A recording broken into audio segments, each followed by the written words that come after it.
Welcome to the Region Free Gamers podcast, and on this episode, we kindle the fire.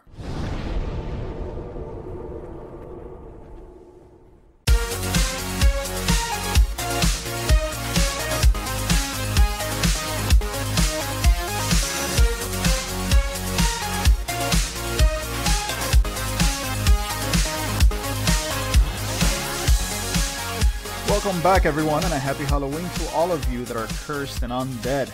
It's that time of the year again when we delve into some of the scariest experiences in the game industry. And for this episode, what better game than the one that has given countless gamers many nightmares? I am talking, of course, about From Software's masterpiece, Dark Souls. But before we delve into that properly, I want to take a moment to thank our Patreons who have been supporting the work we are doing. In addition, we want to thank everyone that has listened to or rated our little podcast. And as we near 100 episodes, which just blows my mind, it's really crazy to see how much support we have gotten. So to the extent that you haven't done so, please go to iTunes or your podcast platform of choice and give us a review. It really does help in growing our podcast. Also, make sure to hit that subscribe button. So that's about it for housekeeping. So again, this is a Halloween episode, and with that said, why don't we talk about who we have here with me today? In the land of the Dutch, we have our man, Jeff Ivets. Hey guys, hello.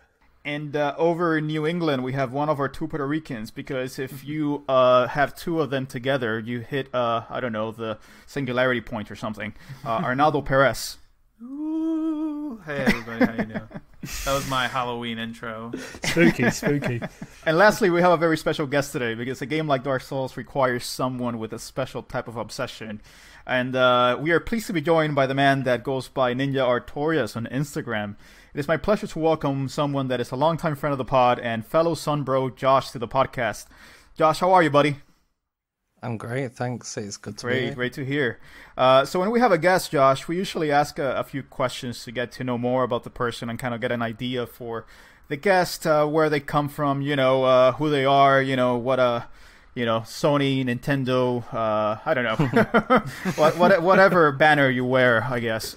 So where do you hail from, Josh? Tell us a little bit more about yourself. I'm from Manchester in the UK. I've gamed all my life from being like 2 or 3 years old. My first game was Sonic the Hedgehog. I love JRPGs, that's my thing now. I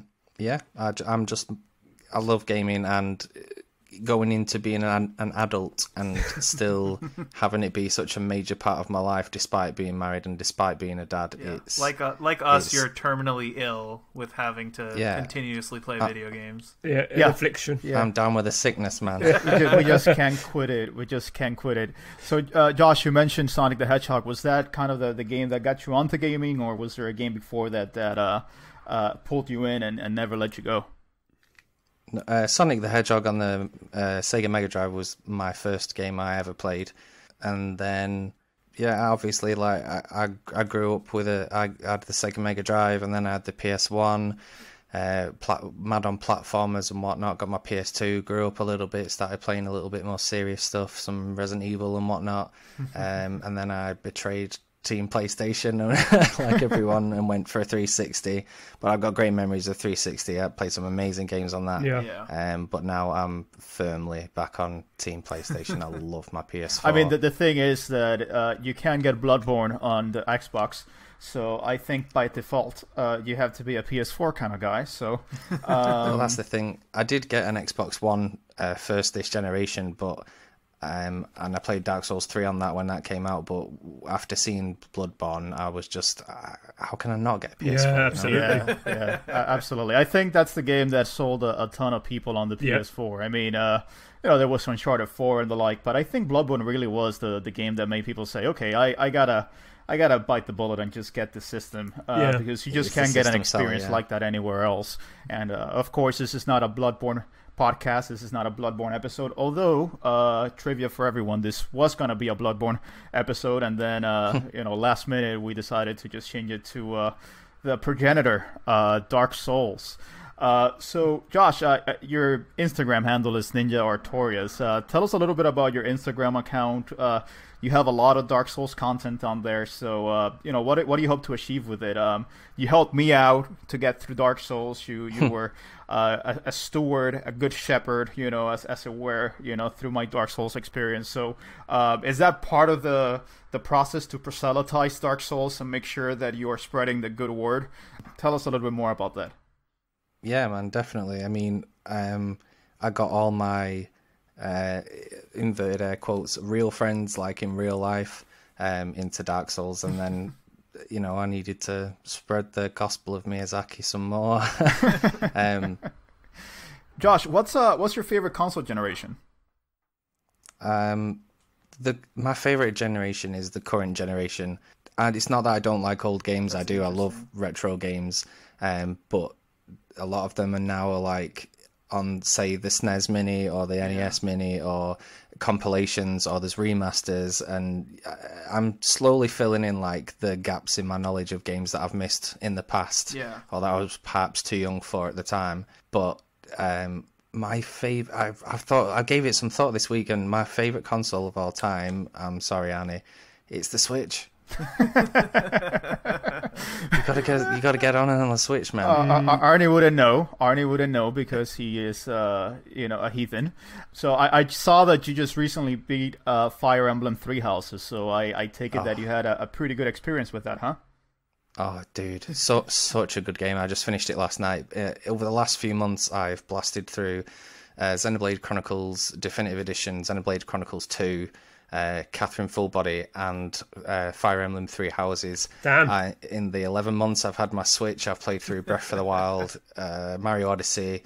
Those are the best games I've played this year, and they were all on the Switch. But yeah, Fire Emblem Three Houses, I picked it up recently. It's one of those that I really want to get into. I mean, it's really sad that Arnie can't experience it, considering that it's such a good Fire Emblem game, and he's such a huge fan of the franchise, But someday, maybe someday. It was my first Fire Emblem game, and to be honest, oh really?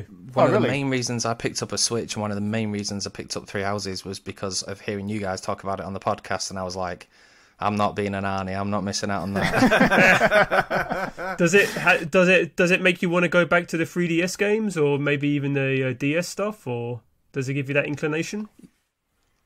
Yeah, I mean, I worked in a video game shop a while back for a brief time, and I managed to snatch up some like handheld. So I got myself a DS and a 3DS and a handful of games for those. Oh, nice.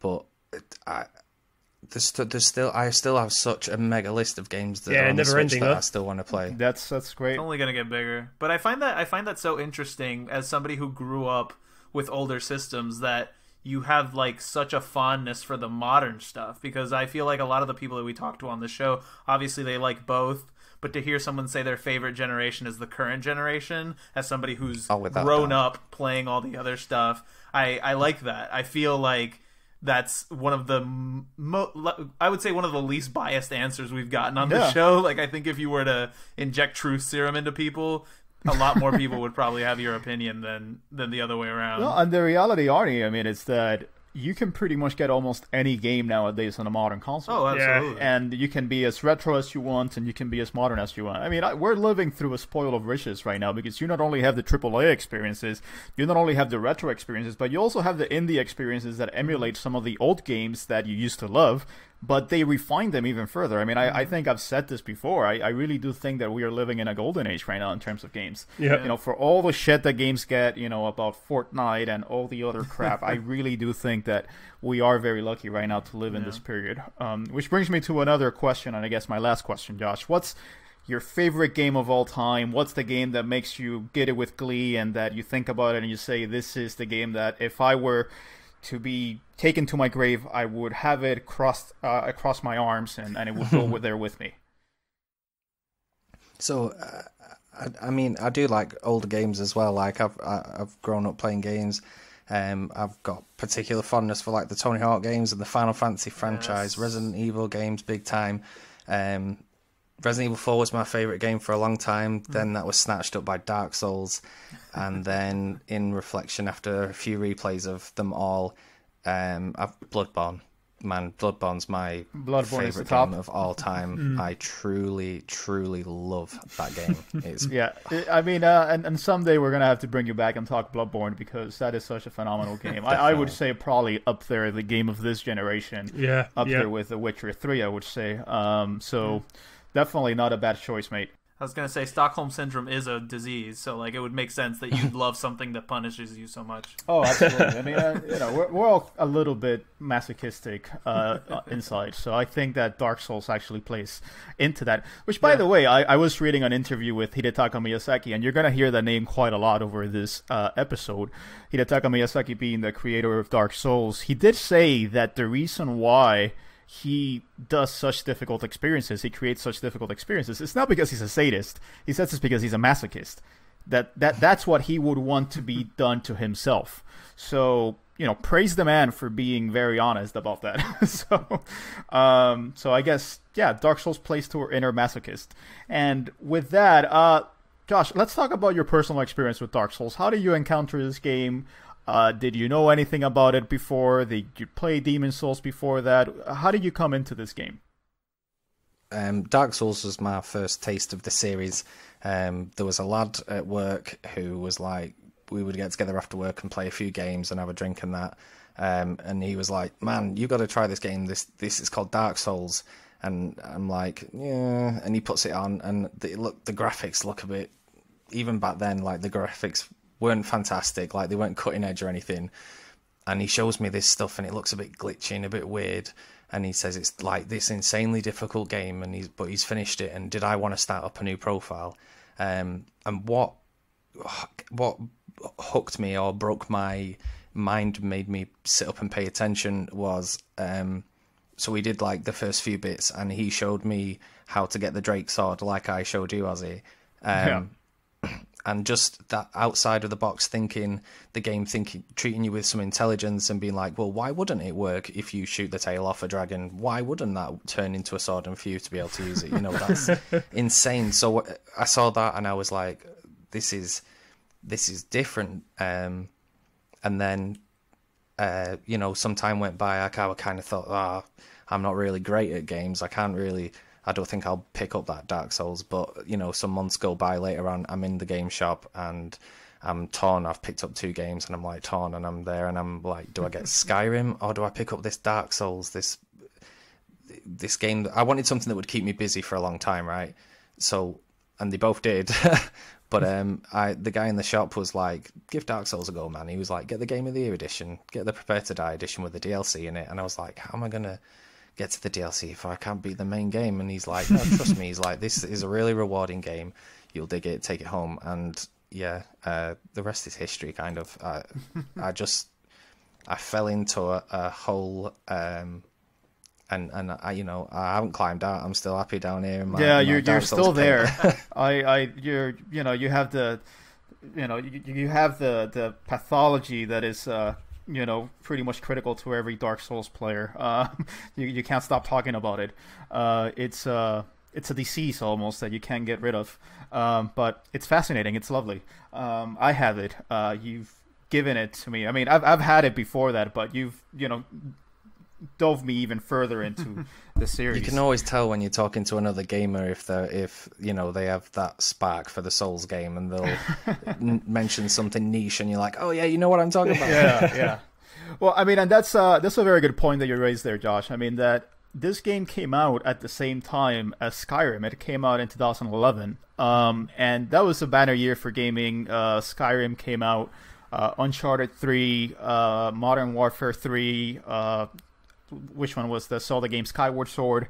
A lot of games came out that year, and Dark Souls was just this kind of unassuming game that was kind of a spiritual successor to Demon's Soul, and it just kind of burst into the scene and just wrecked the party. And then, it got a little bit obnoxious because everyone's like, "Oh, well, you're playing Skyrim. You got to play a real game. You got to play Dark Souls. That's the gamers game.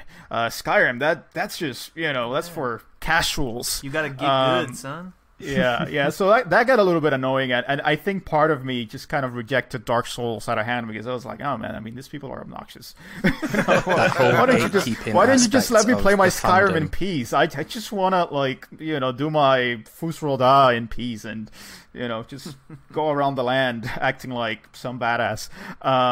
But Dark Souls, I think over time has shown that there is a space for those type of experiences. There's a space for the more open-ended, more relaxing experiences that you can get with Skyrim, where you're just kind of traversing and you're not necessarily anxious. And then there's a space and a niche for that Dark Souls experience where you're constantly having palpitations just by playing the game. Mm-hmm. I mean, I don't know if you guys feel the same way, but that's certainly how I feel. I'm always wondering, what's around the corner. So it's almost like you're playing a horror game, which I think is what makes this a good Halloween episode. So with that said, Jeff, what's your experience with this game? Did you play it originally when it came out, or was it after the fact? Yeah. So it was rather a fortuitous kind of relationship I had with this series. I guess you could call Demon's Souls part of it as well. I was actually in the US when Demon's Souls dropped. And I remember reading a review of it on IGN. And it was like, this game is brutally difficult, but it is an amazing experience. If you love, combat, adventure, medieval themed, give this a go. And I watched lots of videos, and I was like, man, this is super intriguing. I by no means consider myself an amazingly good gamer, but I was like, oh, sweet. And then I looked at, is it coming out in the UK? And there was no release date. It didn't get picked up till, I think, maybe up to a year after it got released in the US, maybe not more. So I went down to, I think, Best Buy, picked it up, and managed to take home a copy. And of course, the PS3 was region free, so I could play it on my UK PS3. And I was absolutely blown away by it, absolutely blown away. I've got another mate to be interested in it as well. But of course, hard to pick up a copy. So when Dark Souls, when that started being spoken of, I was immediately like, right, well, I'm going to have to get this no matter what. This is a no-brainer. So yeah, got the special edition, did all that sort of stuff back when special editions actually meant something, and they're not just given off. They're not like produced by 50,000 copies, whatever they are now. But I first played it in a Japanese expo down in London. And the enduring memory I have of it was being able to shove a massive halberd up a boar's arse. And I thought, this is the game for me. This is your type of game. Yeah. Exactly. So but that's let me ask you, hooked. just to take a step back, did you actually, what was your experience with the kind of trademark Souls difficulty? Did you actually beat Demon's Souls? You went through the whole thing? Yeah, I did. It took me, I think, about maybe close to 20 hours to really, and this maybe you can see the level of my intelligence, took me that long to figure out really what the game was actually about from the core gameplay perspective. So I would die, and in Demon's Souls your health gets cut in half, and I'm like, okay, well, I guess that's me then. I'm just going to have to try and work my way through without realizing that you need to then get online, help someone, defeat a boss, get resurrected, then you have your health back again. And it took me a long time to get into that loop. And if you want to play a hard game, play Demon's Souls. Dark Souls is not hard compared to Demon's Souls, or at least it's more forgiving than Demon's Souls. Demon's Souls is, you die, tough shit. You better get on the internet and get some mates, or get, we're going to go into it, I know, later, but you're going to have to get some people online to help you out here. Yeah, and I think that's a very good point. I mean, the online component was such a critical part of Demon's Souls that, as some of you may know, the online component is now off. It's shut down. So part of that experience is irreversibly broken now. You can't really get it anymore. Yeah. And I think that it's not you being dim, Jeff. I mean, I know that's self-deprecating and all that. It's just this game was really obtuse. That's absolutely. Kind of one of the defining features of Dark Souls. It's not only that it's hard, but it's just that it is obtuse, and it forces the player to just kind of poke with its systems and try to figure out what exactly it wants the player to do. So the fact that it took you 20 hours, I think that's actually a little bit of humble brag. Yeah. Back when people hadn't really figured out this game at all whatsoever. Yeah, indeed. Demon's Souls, I know we want to talk about the second game, but it really taught me very early on dragons, you do not fuck with them. Don't mess around. Like in other games, even like one of my favourite Xbox games, Ninja Gaiden, no matter how difficult it is, you know you're equipped to take out these gigantic demons, these gigantic dragons, these massive foes. You know if you're good enough, you'll do it. Whereas Demon Souls was, here's a dragon, you want to rock up and start a fight? Well, we got other thing for you to deal with, and that's insta death with fire. And it really teaches you very early on that you are very much just a man or woman, and you've just got to deal with your lot in life. So I think that's where, like, for me, Dark Souls was that nice gradual progression. It felt a little bit more forgiving because you didn't lose half your health when you died. But the rewarding, like you guys have mentioned already, the rewarding of the kind of the exploration and how it really opened things up. It just immediately pulled me in. Yeah, Arnie, I'm going to ask you because I have to. But what's your experience with Dark Souls? Yeah, not much as far as like firsthand experience with it. I've watched a lot of people play it. I've been in the room with people playing it. It seemed incredibly uncomfortable and not fun. I want to say I think the most horror aspect of this entire episode is that you thought that you would make me play this game, because my fragile disposition cannot handle being beaten down that much. Like, especially one of the things that Jeff was talking about kind of clicked with me, where it's like, I feel like as a gamer, especially a JRPG gamer, like, you are sort of put in a mindset that, you know, there are intimidating things in the world, but if something is around me at a specific point in time, I generally should be able to fight that thing. Mm-hmm. You know, like, and if I can't beat it right away, I should be able to just like practice and then get better and beat it. And Dark Souls does not reward your persistence. Dark Souls wrong. Rewards that is wrong. strategic things. That is absolutely wrong. That is absolutely wrong. And this is where the Sombros are going to step in and just completely devour you. Artie, I mean, and that's and you've raised a very good point, and I want to get into that. I mean, I know that there's a lot of ground to cover today, but I want to get into that.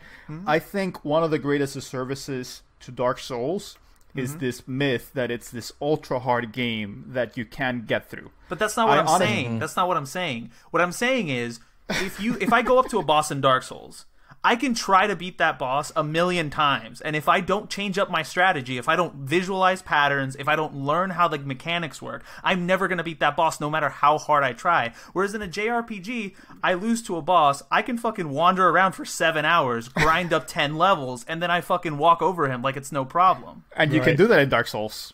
You can do that in Dark Souls because you can actually farm in Dark Souls. Interesting.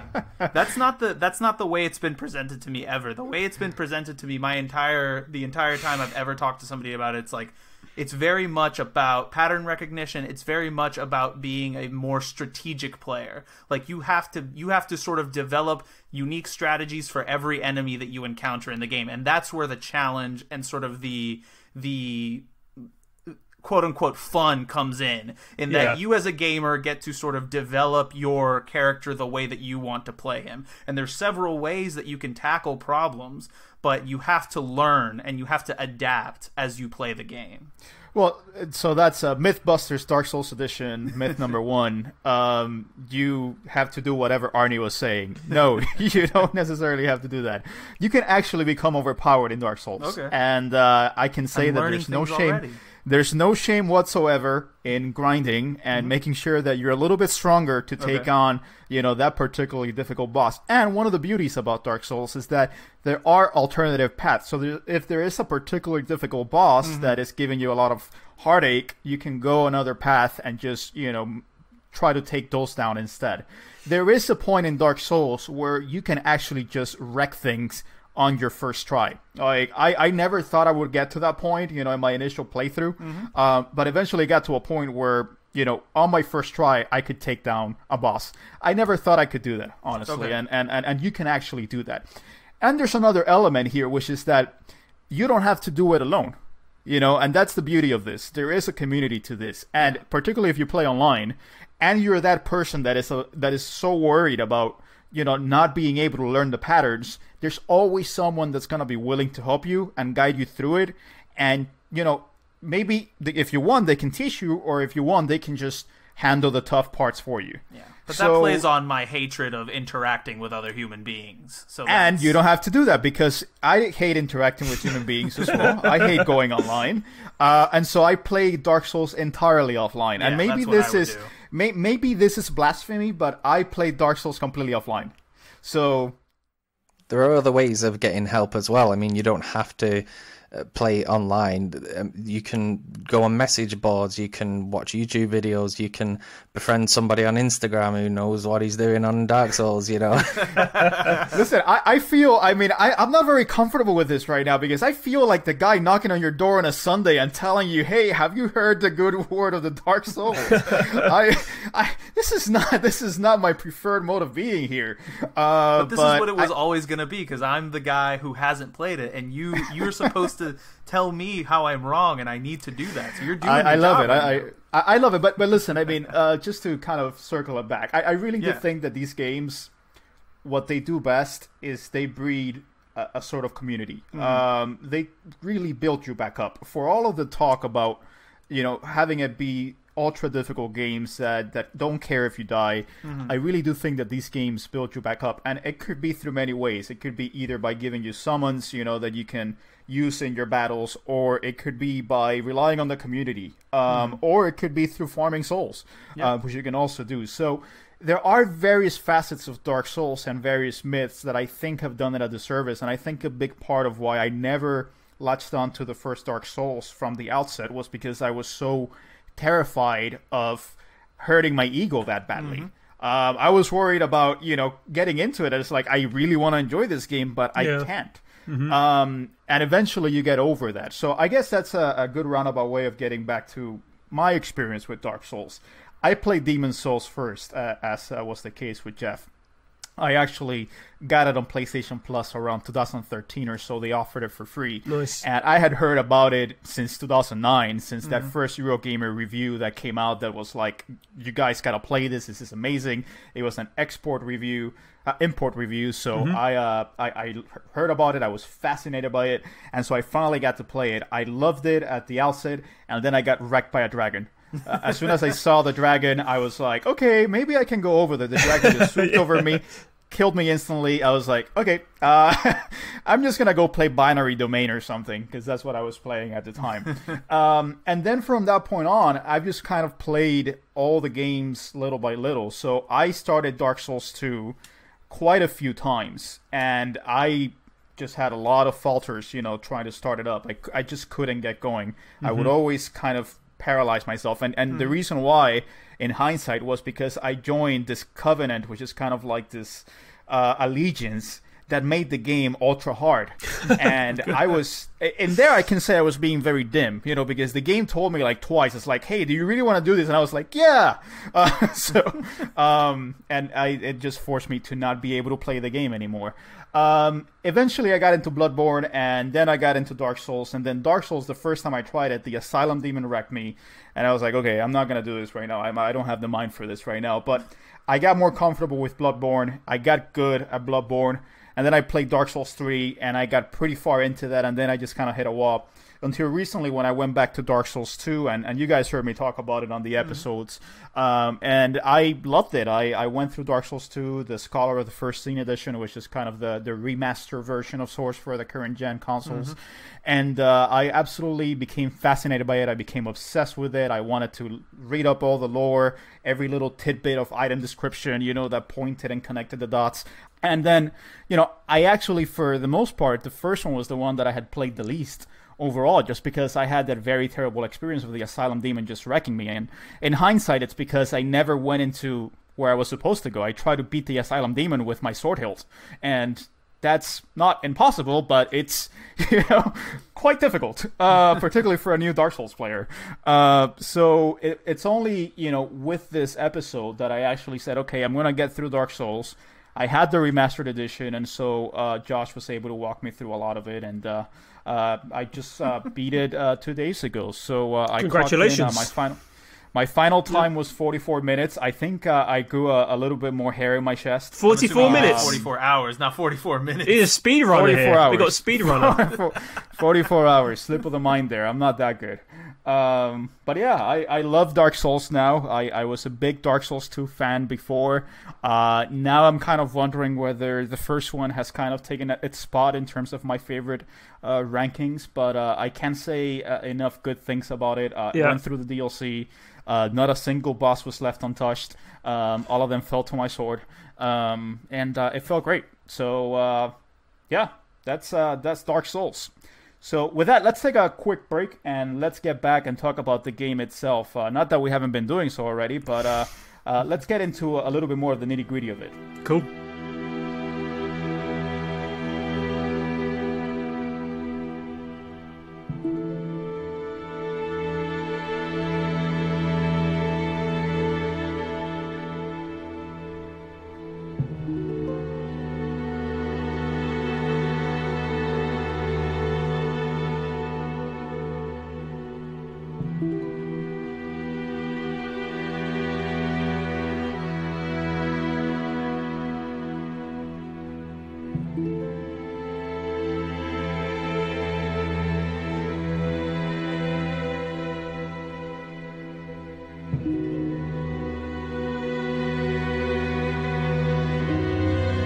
Alright everybody, and we are back and we're still talking Dark Souls. I hope that you guys have braced yourself because we're gonna be talking about all the scary things that can be found in these games and our experiences with it. But before that, let's take a step back to the pre-Dark Souls era.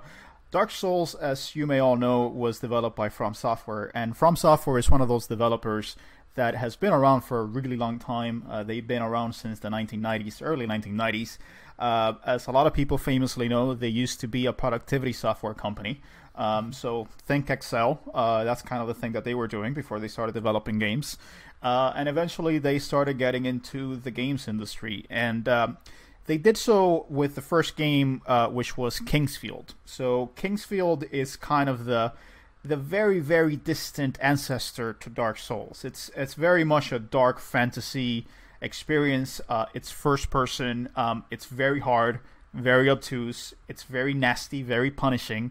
And it has a very built-in fan base. It has a very loyal fan base. A lot of people love the Kingsfield series. They definitely offer something different from your Dark Souls experience. Have any of you actually experienced the Kingsfield series, Jeff? Unfortunately, I haven't, and every time I look at it, I realise I don't think I want to go back that far in in this game's life cycle. But I know quite a few people who really revere those games. Josh, have you played Kingsfield at all? I've not played it myself, but I've watched some stuff on YouTube.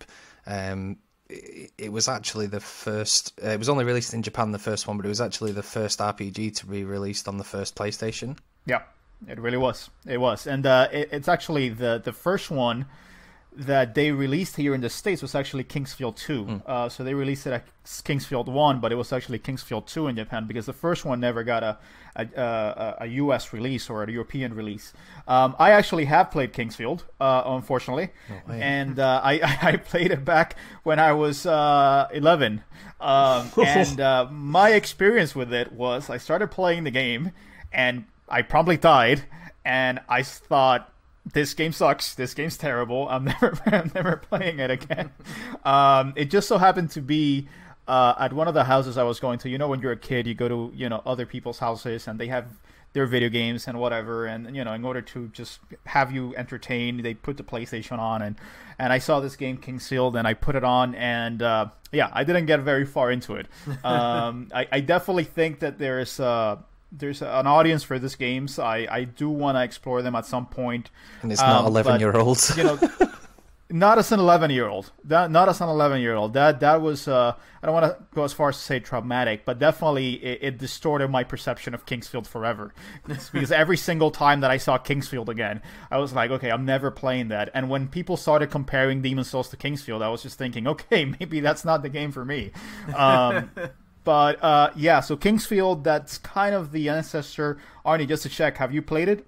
No, much like Josh, I've only watched video of it on YouTube once Dark Souls started becoming a big thing, and it essentially my watching it, I think, kind of felt like you playing it. I just watched people show up and die over and over again.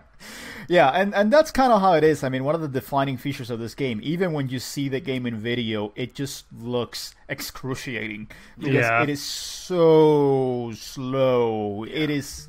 You swing your sword, and it takes like 2 seconds for the character to start swinging the sword. And it has none of the visual like appeal of Demon Souls or Dark Souls or Bloodborne. Like, those games are very visually captivating. Kingsfield was sort of painful to look at. Yeah, it looks extremely bland. The 3D graphics must have been impressive, though, in 1994. I mean, I'm sure. A year after Doom. When it came out, it was like incredible. Yeah, but looking at it through like modern eyes, I was like, I don't think. Yeah, it's a tough game to go back to. It's really a tough game to go back to, and I don't want to. I think a lot of people really exaggerate the amount of influence that Dark Souls, took and Demon Souls took from Kingsfield. And Miyazaki has said as much. He said, Kingsfield was kind of something that we had in the back of our minds, but Demon Souls was basically something new. We wanted to do something original, and it just so happened to be in the fantasy realm. The other game that From Software, and I think the series that From Software was most known for, and I'm pretty sure most of you are aware of, is Armored Core. So Armored Core is another very hardcore series of mech simulations where you build your own mechs. They're also very hard, and this is really the reason why From Software was able to be successful enough to eventually make a Demon Souls, because Armored Core had enough success, to basically get them to that point. And it's funny because right now From Software is known as the Dark Souls company, but really Armored Core was their defining series for over 2 decades. So what's your experience with Armored Core? Have any of you had extensive experience with it? Not extensive, but I think a lot of kids in the 90s, like, mechs over fantasy any and every day of the week. So definitely like this, Front Mission, and a couple other, like Ring of Red, like a couple other mecha video games I was like all over back in the day. But Armored Core was the one I always felt when I was growing up, like Armored Core was the one like your older brother or your older cousin played, and you sort of played the like simpler ones, like Armored like Core Son of the Enders or something. Yeah, like Armored Core was a little more intimidating to me than some of the other ones I played. Yeah. Well, one of the go ahead, Jeff. I played Armored Core, a couple of them on the PlayStation. It was around the same time. Maybe I'm kind of pushing my ears together here, but Mech Warrior. I had that on the PC. I can't remember. Was that a Sierra game? No. I can't remember who that was now. I don't remember right now. Maybe Microprose. Yeah, maybe. But yeah, I was, man, Oni, I was that kid. I loved my mecha. I loved, like, my brother loved all the cartoons in the 80s that were all mecha. Yep. I had we were Mask and Transformer fans, so you love your robots. And Gundam Wing, baby. Yep. So Armored Core, but that was tough. They weren't easy games. It's one of those things where I didn't think about it at the time that they were who made them, and even kind of before recording this, I didn't really think about Armored Core. But it does kind of make sense. Those weren't easy games. Mm-hmm. No, and I do have, my experience with From Software stems back to those days, because From Software actually had a ton of launch titles for the PS2. So it had 3 launch titles for the PS2, and that was Armored Core 2, Evergrace, and Eternal Ring. Evergrace and Eternal Ring being kind of the ancestors in some shape or form to Demons and Dark Souls. And so I did know From Software from those days, and I played Armored Core 2, and I made that mistake of just like stocking up the robot with every single like weighty awesome thing that you could stock it up with, and I didn't realize, you can't really do that because you're just way too heavy. But yeah, they're games that you have to understand the mechanics, you have to understand the systems in order to appreciate them. So in that sense, they're similar to Dark Souls as well. Mm-hmm. Josh, have you experienced Armored Core now that you are a Dark Souls convert? After I'd played Dark Souls, and that's kind of my awakening of who From Software were, if you know what I mean. I did go back, and I think it was called Armored Core 4 Answer on the 360. Yeah. I tried some of that. Yeah, it was okay. I thought it was all right. I'm not really. I do like some mech stuff, but I wouldn't say I'm a mech guy. I'm much more dark fantasy, that sort of thing. Yeah, and so I guess this is a good point to introduce Hidetaka Miyazaki. So he wasn't involved with From Software from the early days. He actually stepped into the picture in the early 2000s. He actually was inspired to go into game development because he started playing Ico. So for him, this was kind of an awakening as to what games could do. And if you played Ico and you played, some of his later games, you could definitely see that influence in there of essentially being a game about holding your hand in a way, and yes, it seems like Dark Souls is not a game about holding your hand, but but that kind of community that builds around Dark Souls, it almost feels like someone is reaching out across the ether to hold your hand. So you could definitely see some of the influences from Ico, but he actually started working on the Armored Core games. So those were the first games that he actually started doing work for. Eventually, he became the director, the producer, I guess, for Armored Core 4. And that's kind of how he became a team leader. But then, eventually he stepped into Demon's Souls. So he got into the game. I think development had already started, but it wasn't going well. It had a very troubled development. They didn't really know what to make of the game. It was kind of seen internally as a failed project. And so that's when Miyazaki was brought in. And the team that made Demon's Souls, based on my research, the way that From Software was set up, they basically had their A team and their B team. So their A team was working on Armored Core games, and then their B team would work on these other weirder games. And so from what I have seen, the games that preceded Demon's Souls in terms of the particular developers was Chrome Hounds, which was kind of a spin-off of Armored Core, a different type of mech game. Enchanted Arms, which was the first JRPG, I think, for the Xbox 360. And also the Otogi series. Otogi, a really fascinating series, kind of a Ninja Gaiden, Devil May Cry type of action game. So you could definitely kind of see Otogi being an influence on some of their later games, particularly Sekiro. Sekiro definitely has a lot of Otogi and Tenchu influence, which, by the way, From Software actually published Tenchu, so they do have a hand in that series as well. But one of the things that I noticed when I was researching Dark Souls was that there are a lot of first-time, developers on the game. The team actually had a lot of rookies on the team, so it's amazing that they were able to get so much done, with what essentially was a team that was kind of, stringed together. Yeah. So the development of Dark Souls, actually, to talk about Dark Souls, you have to talk about Demon's Souls. And I'm sorry that this is kind of becoming kind of a joint project, Demon's Dark Souls. But the reality is that the only reason why Dark Souls exists is because Demon's Souls became very popular. But they couldn't do anything with the intellectual property because Sony actually owned it. Now, Sony famously passed on publishing Demon's Souls in the West. Demon's Souls was released in Japan. It did not receive, a very good reception. People didn't get it. And it's only through word of mouth and through the import scene that Demon's Souls started gaining a lot of notoriety and it started gaining a lot of popularity. Eventually, Atlas published Demon's Souls in the West. And that's when it got a renewed amount of support from the fan base, from the gamer fan base. And you also got to think about the time in which this was released.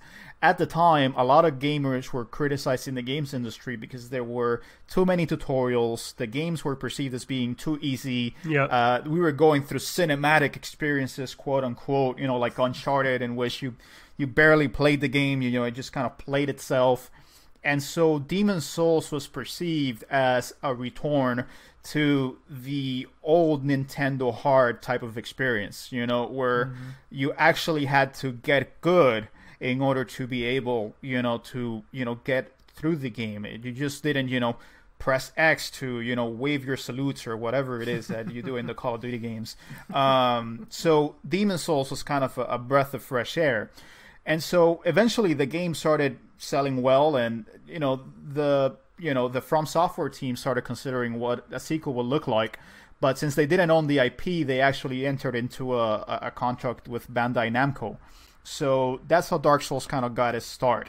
So let me ask you, Jeff, because you're the one that had the experience of seeing Demons and Dark Souls.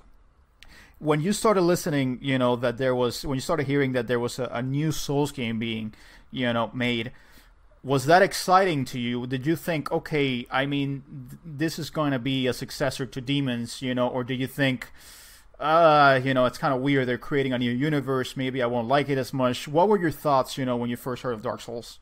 Yeah, I remember just being genuinely excited. It felt like Demon Souls, because it was largely ignored, I guess, by European publishers. It felt like Dark Souls having more of a major publisher behind it with Bandai Namco, that it actually had a chance. And as I said, like, I played it at that expo, and it felt so much. I mean, the maneuverability was so much better. The actual mechanics for the swordplay was so much smoother.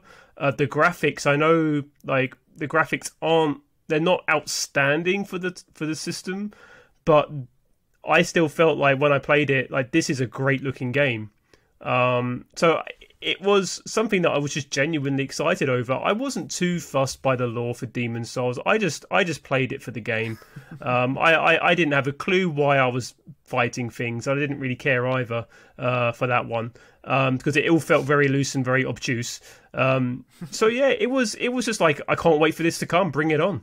Yeah, and one of the things about this game is that it had a famously difficult development cycle. According to Miyazaki, they had a lot of difficulties in developing it, and particularly the second half of the game, as we're going to touch upon later on, was famously rushed because they were just strapped for time. So it's kind of amazing that they were able to pull something together that has stood the test of time, even if there are some rough edges here and there. And I guess part of the reason why this game may have had a difficult development period was because of Miyazaki's development style. So the Souls games, even though they're dark fantasy games, they still have a very particular aesthetic to them. They still have a very original feel to them.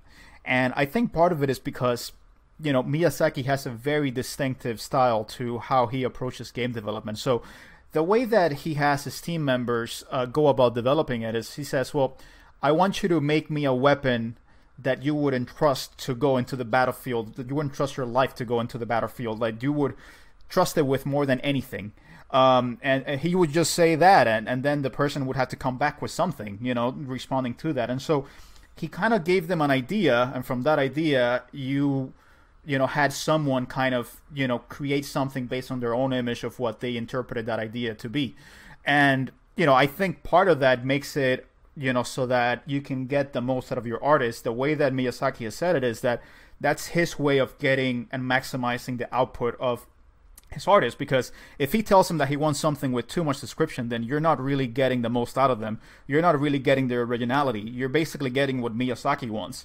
So I think that's what makes this game so special, that you could have something that looks as crazy as the Gaping Dragon, which I don't even want to describe what the Gaping Dragon looks like, but it is extremely, extremely disturbing and fascinating. But then again, bringing all of that together where you have artists, creating their own idea based on just a simple, kind of prompt, I could see how that could become very, very difficult. So, Josh, what do you think about that kind of design philosophy that Miyazaki has adopted? Do you think that that's part of the reason why these games are so original? Yeah, it's a collaborative effort, and it's people filling in gaps in other things. When Miyazaki was young, apparently he came from a poor family and wasn't able to afford books, so he would go to the library quite a lot and pick up books that were maybe above his reading level or were in English, or he couldn't quite read them, so he would read so far, and on the chapters that he couldn't read, or the passages or the words that he couldn't read, he would just make it up in his own imagination and carry on. And that's how that translates into how he makes games. Yeah, no, I agree. And that's one of the best anecdotes of Miyazaki, is that a lot of what people see as obtuse storytelling, what they see as Miyazaki just kind of hiding the ball, it's just him, forcing the player in the same way that he forced his artist to kind of figure it out on their own, and kind of fill in the gaps And so a lot of the lore that you get in Dark Souls is informed by that experience that Miyazaki had of, reading, books in English or reading books that were far too advanced for, his age at the time.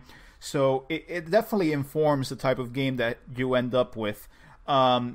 Eventually the game was released, and it was released in 2011, and it received positive reviews. I'm surprised now going back into it that there were a few more lukewarm reviews than I anticipated. And I think a lot of it was because they perceived the game as being janky. And honestly, I mean, I can't argue against that. I think these games are a little bit janky. I mean, that's part of their charm. And also the game had a number of technical issues. I mean, the frame rate for the original release was quite bad, in some spots, Blighttown being the biggest offender. Yeah. So, I think that kind of turned away a few people, but over time, the game ended up just kind of settling itself as the defining game of the decade, I would say. Dark Souls eventually built a legacy that will last throughout the 2010s, because almost every indie game or, a ton of games just harken back to that Dark Souls influence. So even if the reception wasn't as great as, let's say, Skyrim, which came out at that same time period, I think overall we have seen that the Dark Souls influence has been greater over time than those games. So I think that the DNA of Dark Souls has become very intertwined with game design nowadays. So I guess with that, let's talk a little bit more about the lore, the aesthetic design. Josh, can you give us a brief synopsis of what Dark Souls is about? Because apparently Jeff doesn't even know. Jeff doesn't care for the lore. So let's just give Jeff a little bit of a lesson on what the Dark Souls world is about. Sure. I've heard it described this week as being intentional ambiguity. Like they're going along with what Miyazaki missing parts from the book and whatnot. So the story isn't laid bare for you. You're not taken by the hand and spoon-fed all the information and had exposition rammed down your throat in cutscenes. This game lets you play the game, and there's a story there if you want to investigate and read those item descriptions and things like that. So the story of Dark Souls, originally there was the Age of the Ancients, so nothing was living, nothing was dead. There was a grey fog everywhere and the everlasting dragons. And then the opening cutscene explains, but then there was fire, and with fire brought disparity. So that brings heat and cold, life and death, light and dark. So the binary, like the difference, like there's been a change brought into this world, and it explains that these, what became lords, or essentially the gods of this world, found souls. So there was Nito, the first dead, who found the soul that represents death. There's the Witch of Izalith and the Daughters of Chaos. They found the soul that represents life. There's Gwyn, the Lord of Sunlight. He found the soul that represents light. And then there's the Furtive Pygmy, so easily forgotten, who found the soul that represents dark, or also known as the Dark Soul. So they found these souls, and that gave them power. And with the help of a dragon known as Seath the Scaleless, he's like the Judas figure of the story. He betrays his own kind, betrays the dragons, and reveals to Gwyn that the dragons are weak to thunder, to lightning. So lightning can remove the dragon's scales that make them immortal. And Gwyn and the rest of the gang win, and then they start what is known as the Age of Fire. So man prospered, these big kingdoms are built. It's completely different to the world before, where everything was grey, and yeah, Gwyn rules. It's all kick-ass, everyone has a good time, and eventually the fire starts to fade, and in order to preserve his power and to stop things from changing, Gwyn sacrifices himself to the flame. Yeah, I mean, and I think that part of the appeal of Dark Souls is that you come into this world after it's been destroyed. I mean, it's not like this is a post-apocalyptic game, but you certainly feel like this is a world that has long since passed its prosperity period. And, unlike most games, there are a lot of JRPGs that you start out as the farmer and then you build yourself up, etc. In this game, you literally start as at the very bottom. You start in what they call the Undead Asylum. So essentially, as the fire starts fading and this time of prosperity starts, decaying more and more, this curse arises, which turns people hollow.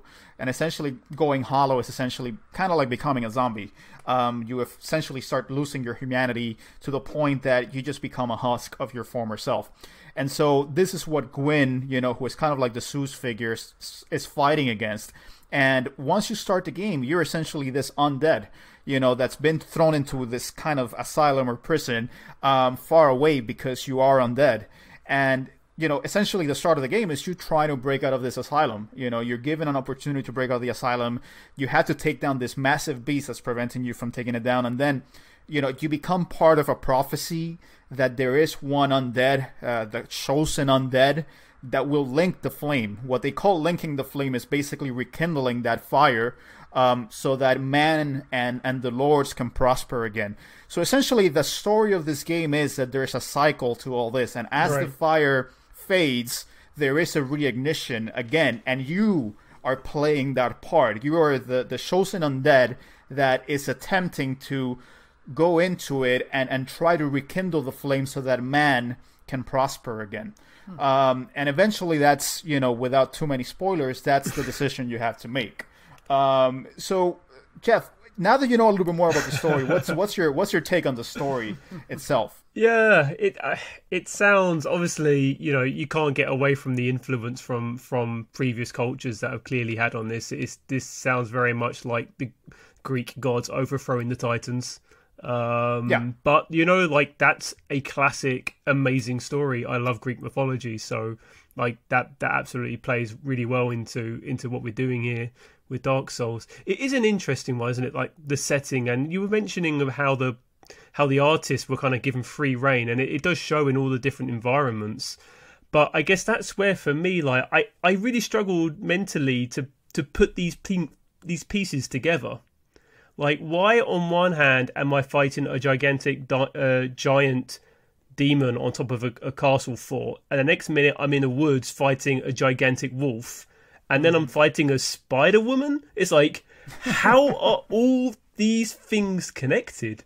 And I think that's where the overarching story, it sounds quite intriguing, but when you then, I guess it's that next click down, which is what we say at work too much, but when you take that click down, it's like, now we're getting into some batshit crazy stuff, and I better read all the item descriptions because this doesn't mean a thing to me, apart from that bitch has killed me far too many times with a spider leg, so I need to take her out.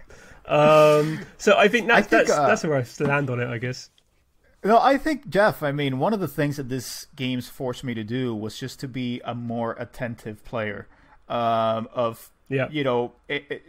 taking note of enemy placement, taking note of why there's a particular item in there. When you play games and you see a chest or a treasure box, it's just a treasure box. It's just there because the designers put it in there. With this games, everything is put in a particular place for a particular reason. Exactly. And Very there's true. usually a lore behind it that you can get. So if you see, somewhere out in the distance, a soul that you can pick up, because this is the currency for the game. In the game, you pick up souls, and that's how you level up, etc. Dark Souls, quote unquote. And if you see someone, and you see a soul far in the distance, that comes from a body, and it could be the soul of a hero, or it could be the soul of a prot knight. And if you think about it, this was someone that maybe attempted to do the very same thing you're doing now, but they weren't successful. Mm-hmm. And every single item placement and every single character in this game is deliberate. Mm-hmm. And that is a very distinct way of playing games that you're not necessarily accustomed to, because a box is a box is a box. With this game, a box is not just a box. Or even something like an illusory wall. An illusory wall, is something that you can't see, but if you hit it, it shows that it's actually not a wall after all. Later on, you can figure out, okay, maybe this wall was here for a particular reason. And that's the part that gets, the fan base going into conspiracy theories and starting to put the lore together, etc. Because nothing is really given to you outright. And I guess, Arnie, that's one of the questions that I wanted to throw at you is Sure. what do you make of all this? Does this sound interesting to you at all? It does. I mean, that is one of the things that I find the most sort of compelling about Dark Souls as a series. If not as much for the gameplay as for the story within the gameplay. And I like things like that. I like it when a game story is developed to the point that people can take it outside of the game and sort of try to piece these nuances together. And I think that also creates an expectation for games following, right? Because you sort of learn all these things as you go, and then when you hear that there's another game coming, you're now trying to figure out, how does this information that I gained from the first game sort of apply to the next game over? And in a game like Dark Souls, where you really have to pay attention to learn all of the different things, I feel like it sort of encourages players to be a lot more exploratory, to pay a lot more attention, and that could be good. It could also be bad if you end up getting killed by some random mob while you were trying to grab like a soul somewhere. But Dark Souls does a really, really good job of creating a world, an environment, and populating it with characters that I feel are really interesting, really compelling, and really motivate people to want to keep playing, which I think is really important in a game that is hard. There has to be the sort of the carrot at the end of the stick for you to want to keep going. And that's the thing also about this game. I mean, you can take in as much lore as you want to. Mm-hmm. If you don't care at all about knowing why Seth's Scaleless, cannot be beaten without taking down that crystal, you don't have to. You can just play the game, and you don't really have to go into the backstory. But there's always a backstory to this game, and there's always a reason for why things are there in a particular way. Yeah. So let's hit up some of the bullet points about some of the design influences here. Clearly, Greek mythology is a big one. Gwyn is definitely kind of Zeus. The other lords are kind of like the pantheon of the gods, and Gwyn actually has children, Guinevere, Gwendolyn, and then the one that doesn't have a name. Essentially, I don't want to spoil it. So they're all kind of gods. They're parallels to gods.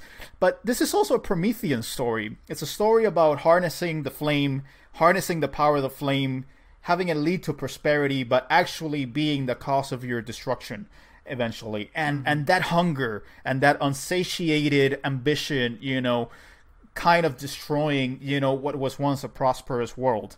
So that's a very big influence. There's also, in terms of aesthetic design, is a very Eastern kind of Eurasian, look to it. A lot of kind of Vlad the Impaler imagery, a lot of kind of, War of the Roses, kind of late, medieval English, kind of world. You can have kind of the weaponry that you would still kind of see in a medieval kind of setting. And Miyazaki has said that this is kind of a mid to late medieval influence period. So definitely there's that. But I also think that there's also a lot of Judeo-Christian religion being thrown into here, and particularly, the idea of that man, trying to recreate the power of the gods is kind of a folly. It's kind of a mistake. But there's also the idea of temptation, particularly in the DLC. There is the particular imagery of the snake tempting, the humans to actually harness the power of darkness, and they falling prey to this power. And there are actually overt biblical references, kind of like "let there be light" is one of the things that is said in one particular point in time. So definitely it takes kind of a hodgepodge of influences in creating this world. It's also a very gothic game. I think if you look at the game, it just looks gothic. One of the inspirations for its settings was the Milan Cathedral, the Duomo. Jeff, I know that you are very, very close to Italy. How familiar are you between Orlando and the Duomo from Milan? They're one and the same. Yeah, it was actually on TV today as well, because the Giro d'Italia just finished, and they always finish outside the Duomo. But yeah, I've been there so many times. Thanks for my wife's connections to Milan. It's a stunning cathedral. It's absolutely stunning. And Orlando, when you first see it after trudging through that first, I guess. It all depends how long it takes. It probably took me 20 odd hours probably to get to Anor Londo on the first run. It blows you away when you see it. It's absolutely stunning. I think they did an amazing job from the design perspective. And let me also mention, I mean, if you do end up going to Milan and you are a Dark Souls fan, you can actually go in the rooftops and you can actually walk over the flying buttresses. Yeah. So it's actually a very Dark Soulsy experience, other than the occasional American tourists, kind of taking pictures everywhere. You can't that's escape not very them. Dark You Souls. can't escape them. No, you They're can't everywhere. escape them. Normally. And the guy, at the floor level, singing Andrea Bocelli for like the 100th time, because that's my enduring memory. You're not gonna get that in Dark Souls, but certainly Gothic architecture is a huge influence on Dark Souls. And I guess in terms of philosophy, I think nihilism is part of one of the influences to this game. It's just that nothing matters because everything is bound to decay eventually. This cycle is just a postponement. This light that you're bringing, it's just a postponement of our inevitable decay. So I think in that sense, it's a very nihilist game. Nothing matters. This is bound to repeat itself all over again. Everything is cyclical, and you're just kind of starting the process anew. So those are some of the kind of design influences in this game. And with that, let's take a quick break because I think we've gone over very deep into the woods of Dark Souls. So we'll be back and we'll talk a little bit more about the story. We'll talk about the gameplay as well.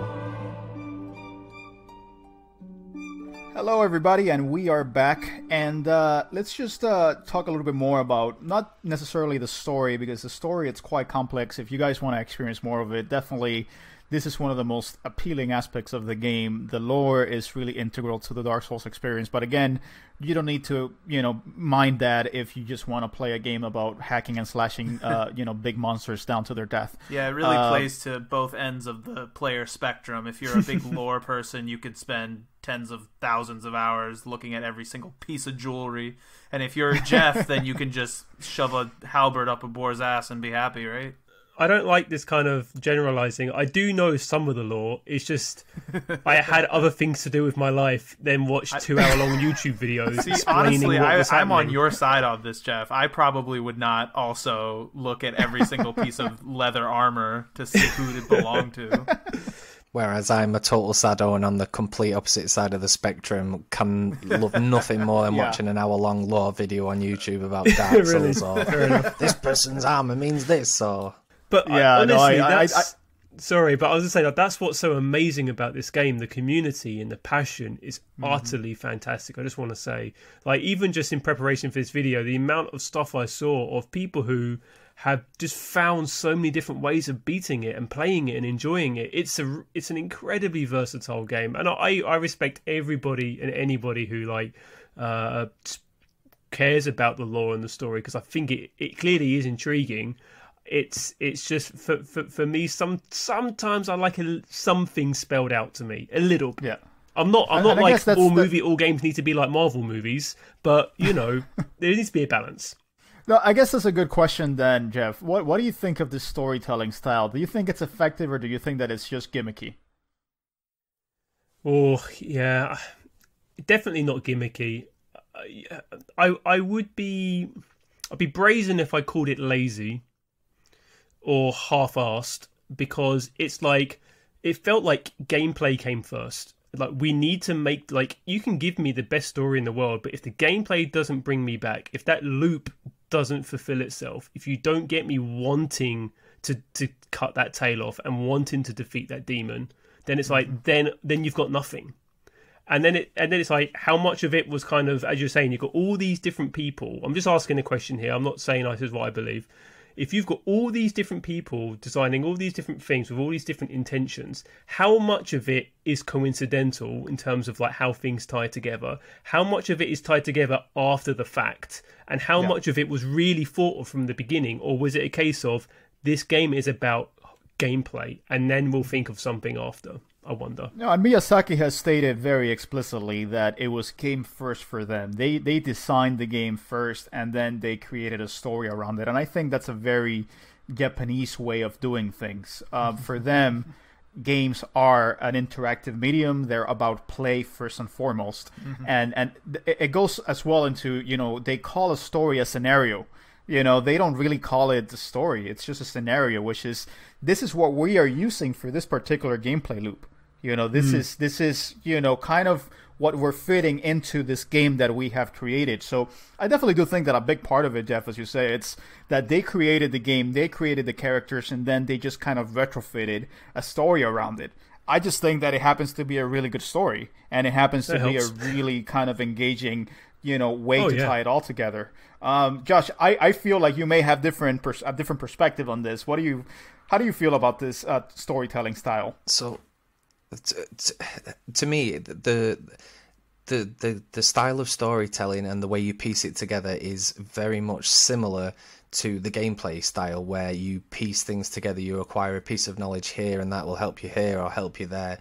And it reminds me of that, when you were a kid and a game would come out and you'd be on the playground with your friends and everyone would be talking about that one game, and someone would tell you about a secret character you could unlock, or it reminds me of that playground mentality where there's people talking online on the internet's playground and saying, oh, did you know that there's a false wall here? Or did you know that such and such is Gwyn's firstborn son? Or, and it causes discussion, and it gives people, it's created a community online. I mean, there's people that do video game podcasts or video game YouTube channels and books and such, but the impact that Dark Souls has had on like how many people do playthroughs and streaming it online and stuff, the community is just as much a part of it, I think, as anything else.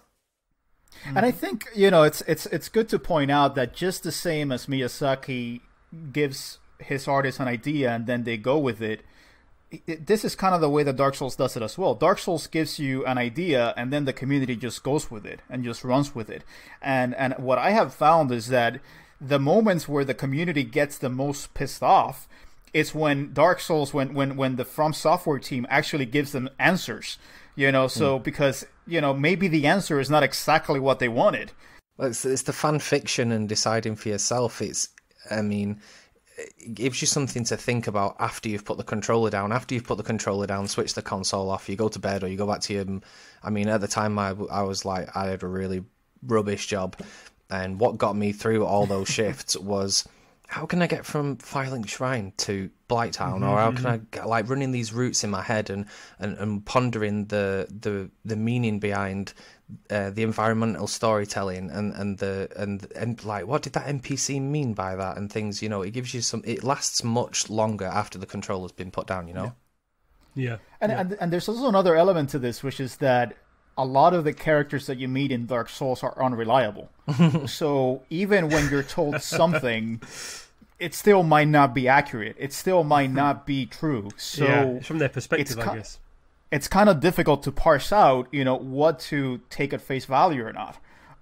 So again, it's a very literary game in that sense, which is kind of weird to say about a game that was gameplay first, but it's very much show, don't tell, but also it uses all these mechanics found in literature to a very, very strong effect. So with that said, talking about characters, what is your favorite character, Josh, of the game? It's Artorias. It's kind of obvious. I like the whole mythos and the whole world of Dark Souls. I like dark medieval fantasy, but the story of Artorias is it's inspiring and it's tragic, man. It's heartbreaking, and not necessarily on a surface thing like you're saying. Just on a gameplay level, you could blast through and what's this dog here? Let's just deal with him and let's go and do this, and and not really have much impact on the player. But when you realize that when you read the item descriptions or when you talk about people and you learn these things and you realize that you're like, I'm not just going around killing bosses and achieving objectives here. Like I'm an invader in this world and I'm destroying it. And depends on how you view it. I mean, because Artorias in particular, Artorias is one of the more significant figures in the game. So Artorias is kind of your traditional knight. He was an incorruptible knight. He was a kind of a knight of light and the way of white, essentially. And as the fire started fading and as this darkness called the Abyss started spreading, Artorias started developing this technique of abyss walking. He could basically traverse the abyss and fight it back. And as part of this process, he went to this town called Ulaso, and this town had been overtaken by the Abyss, and that's where he met his end, essentially, because the Abyss overtook him. So eventually he became corrupted by the very forces that he was trying to fight. And there is a time travel component to Dark Souls. So actually in the DLC, you actually go back in time to when Artorias is alive and he has already been corrupted. And essentially, spoiler alert, you have to fight him, and you essentially preserve his dignity by giving him that gracious death that he deserves. So the idea of a knight in shining armor being taken down by the very same thing that he fought his whole life to defeat, and then his myth growing by virtue of the fact that no one found out that he actually became corrupted, and that tale was kind of lost to time. I think that's a very, very interesting, kind of arc, for me and for that character. You hear about Artorias from NPCs and like in the item descriptions in the world long before you even encounter him. I mean, he's the guy on the front cover of the box. Do you know what I mean? That intrigued me straight away. I'm like, who's this guy? Who's the cover of the box? We don't know anything about him. Everyone's talking about him. And then when he eventually played the DLC and pieced it together and realized, everyone's talking about this legendary dude who beat back the Abyss and he was so badass and he sent him, one man and his dog and he saved the world and all the rest of it. And, again, spoiler alert, but when you go to the DLC bit and you travel back in time and you realize that he's been corrupted, he's not the hero, he came so close, but the reason the Abyss was fought back is because you defeated Artorias, you go on to beat Manus, and you're the one that deserves the chosen undead is the one that deserves all the legendary status of Artorias, but because of the time, because of the way that time works in Lordran and timey-wimey wobbly. Yeah, that's how they call it, timey-wimey. Sorry, Whovian reference. Yeah, it's a time travel story, but you can't really take the credit for Artorias because of kind of like, let's just call it the time paradox effect. But yeah, Artorias is an absolutely fascinating figure. I think he's probably one of the more defining characters in the game. Jeff, do you have a particular character that you love? Yeah, I do. I mean, just on the Artorias, it's like classic tragedy arc, isn't it, for a hero to end up being consumed by the evil that they fight. It's always a great story. I think it's something that fantasy will always continue to play out, and it's always heartbreaking because you know in their heart what a great what a good person they are. I mean, from a design perspective, I can't look beyond. Is it Quelaag? The spider. Quelaag, yeah. Yeah, mostly because I do love Wicked City and Ninja Scroll, and I love the idea of a spider demon woman kind of devouring me. No. So big boob spider lady. Yeah, that's what I called her. Big boob spider lady. That's the one. But yeah, honestly, I think as a moment, as a character for that really got me, and I this is where I'm going to have to pull back the tears. It was with Sif, with the Great Wolf. Obviously Artorias' partner and his own wolf. It's something that it reminded me a lot of Shadow of the Colossus when I played it. Of like, okay, I'm going to go and defeat this thing, and then you realise actually something's not quite right here. Why am I having to defeat this? That's where you were saying, Josh. You really question what you're doing because it's like there's more at play here than I realize. And when it starts limping around, you're like, all right, I need to back away from this. Like I don't want to finish this off, but you have to for the it's part of the main critical gameplay path, yeah. Yeah, there's definitely a huge, and thank you for pointing that out, Jeff. There's a huge Shadow of the Colossus influence there, that you're taking down this entity, this beast, that you shouldn't be taking down. And the reason why he's fighting you is because he's defending, Artorias. He's defending, people from going into the abyss, from falling prey to the very same force that took down Artorias.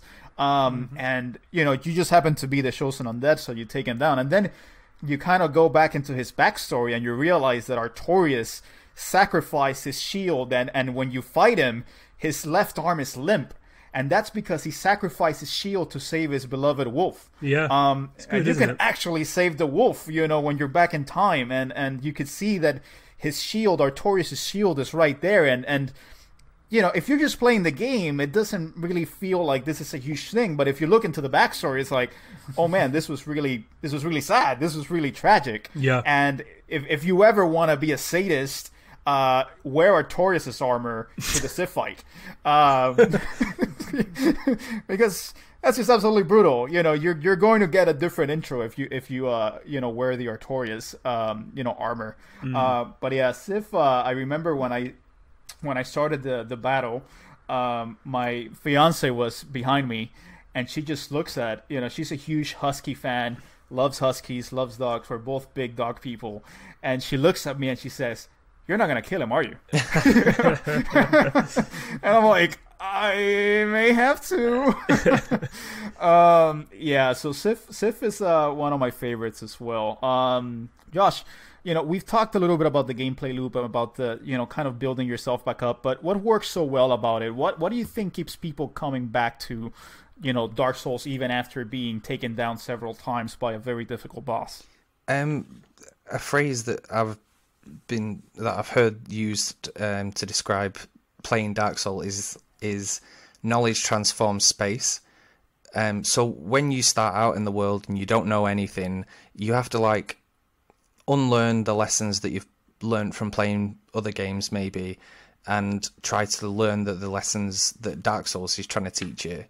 So nobody brags about beating, I don't know, Uncharted 3 or Gears of War, whatever the last one was, or whatever. That's. Hey, I bragged about that. It's not quite the same as being able to say, I finished. For example, if someone told me that they finished the original Castlevania on the NES, that's something that, man. I've tried, and that's something I can't do. Difficulties different for different people, and what's cool about the Dark Souls games is, like I said, knowledge transforms space, and when you start the game as a scrub and have to learn the way that the game wants you to play, like a Metroidvania, by the time you're coming back through those areas later on after taking out a few bosses and leveling up and being more powerful, you end up a god amongst the world, and what was once completely impossible and unaccomplishable is maybe on your second time run, when you know what you're doing, it's a cakewalk, or it's certainly significantly easier. And once you've done it several times and you know the game like the back of your hand, it becomes there's a comfort in that familiarity, Yeah, and I think part of it is also that when you get taken down, it feels like you just need a little bit more knowledge in order to be able to take that boss down. And there's a lot of that feeling of just one more go. Let's go at it one more time. So, for example, this is a different game, but yesterday I went back to Dark Souls 2 after beating Dark Souls 1, and one of the bosses that had given me a really hard time was Fume Knight. And I remember there was one point where I said, okay, this is going to be my last try. And internally I was thinking, watch, this is going to be the time that I'm actually going to beat it. And that's exactly what happened, because I managed to figure it out, and I managed to get enough lucky breaks in order to be able to, take that boss down. So it's a big part of it is just that, let me have one more go at it kind of feel, even though, you may have lost your souls, by virtue of having died so many times. At some point you let go of that fear of, I'm going to lose my souls if I die. That's one of the things that people, are really scared about with Dark Souls. They say, well, I lose my souls and then, I have to start from zero. It's like, okay, yes, but eventually you stop worrying about that, because you start learning how to play the game on its own terms. And so I think that just one more go feel, it's really what works best. Jeff, let me ask you, I mean, because there's also an element to the world design in Dark Souls that everything in the environment is kind of interconnected, and there's a lot of shortcuts. There are a lot of ways to kind of link back to Firelink Shrine, which is kind of the hub area of the game. But the game also does this thing where you have to really read the environment, and you have to be mindful of sound. You have to be mindful of, potential blind spots, because that might result in an ambush. What is the area, thinking back to, your experience with it, that best exemplifies, the design excellence of Dark Souls and, From Software and what they built with this game? Yeah, that's a really intriguing question, because it does get me thinking back through a lot of the different environments. And just to kind of quickly touch upon what Josh said, I think the greatest thing about the game is that you can feel like, okay, I'm OP, I'm all powerful, I can get through this, and then all it takes is one misstep. You forget one enemy placement and they kill you, and you realize, I'm not all that, I'm still vulnerable. This game does not mess about. So that's something that I really appreciate from the game. Is like, yeah, you're getting strong, but you'll never be strong enough if you get caught from behind. So that's what I always enjoyed. I think from a level perspective, this doesn't answer your question fully, Ozzy, but from a level design perspective, I really enjoyed is it the painted world of Ariandel? Yes. Yeah, only because it was just so fantastical and so different, like stepping through a painting and you were in this completely different world. I absolutely loved that moment. One of my favorite. And I think, yeah, and that was one of my answers, Jeff. So I'm glad that you raised it, because the Painter world was actually one of it was the first level that they designed. So it served as a prototype for the game and what they wanted to achieve with it. Interesting. And eventually the Painter world of Arendelle, you go into a painting and that's how they explain it, but it's kind of a mountainous region, it's snowy, it's very different from the rest of the game. Yeah, exactly. And that's, I think, the reason why they built it first and then they had no way of placing it and integrating it into the game.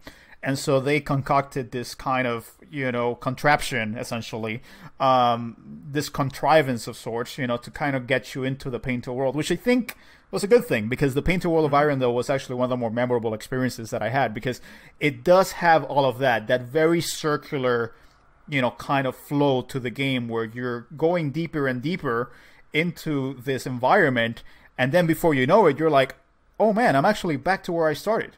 I actually made my way back completely. And that particular level, you actually can't warp out of it. And so because you can't warp out of it, you have to see it through to the end. So I think I really do think that it's the best exemplification of that design philosophy. I guess, Josh, let me ask you, what do you see, as maybe an answer to this question, that the level that exemplifies this, or if you want, you can just say, what's your favorite area in the game? No, I mean, I've got to admit, I'm a big fan of the painted world as well. There's interesting lore ideas for it as well.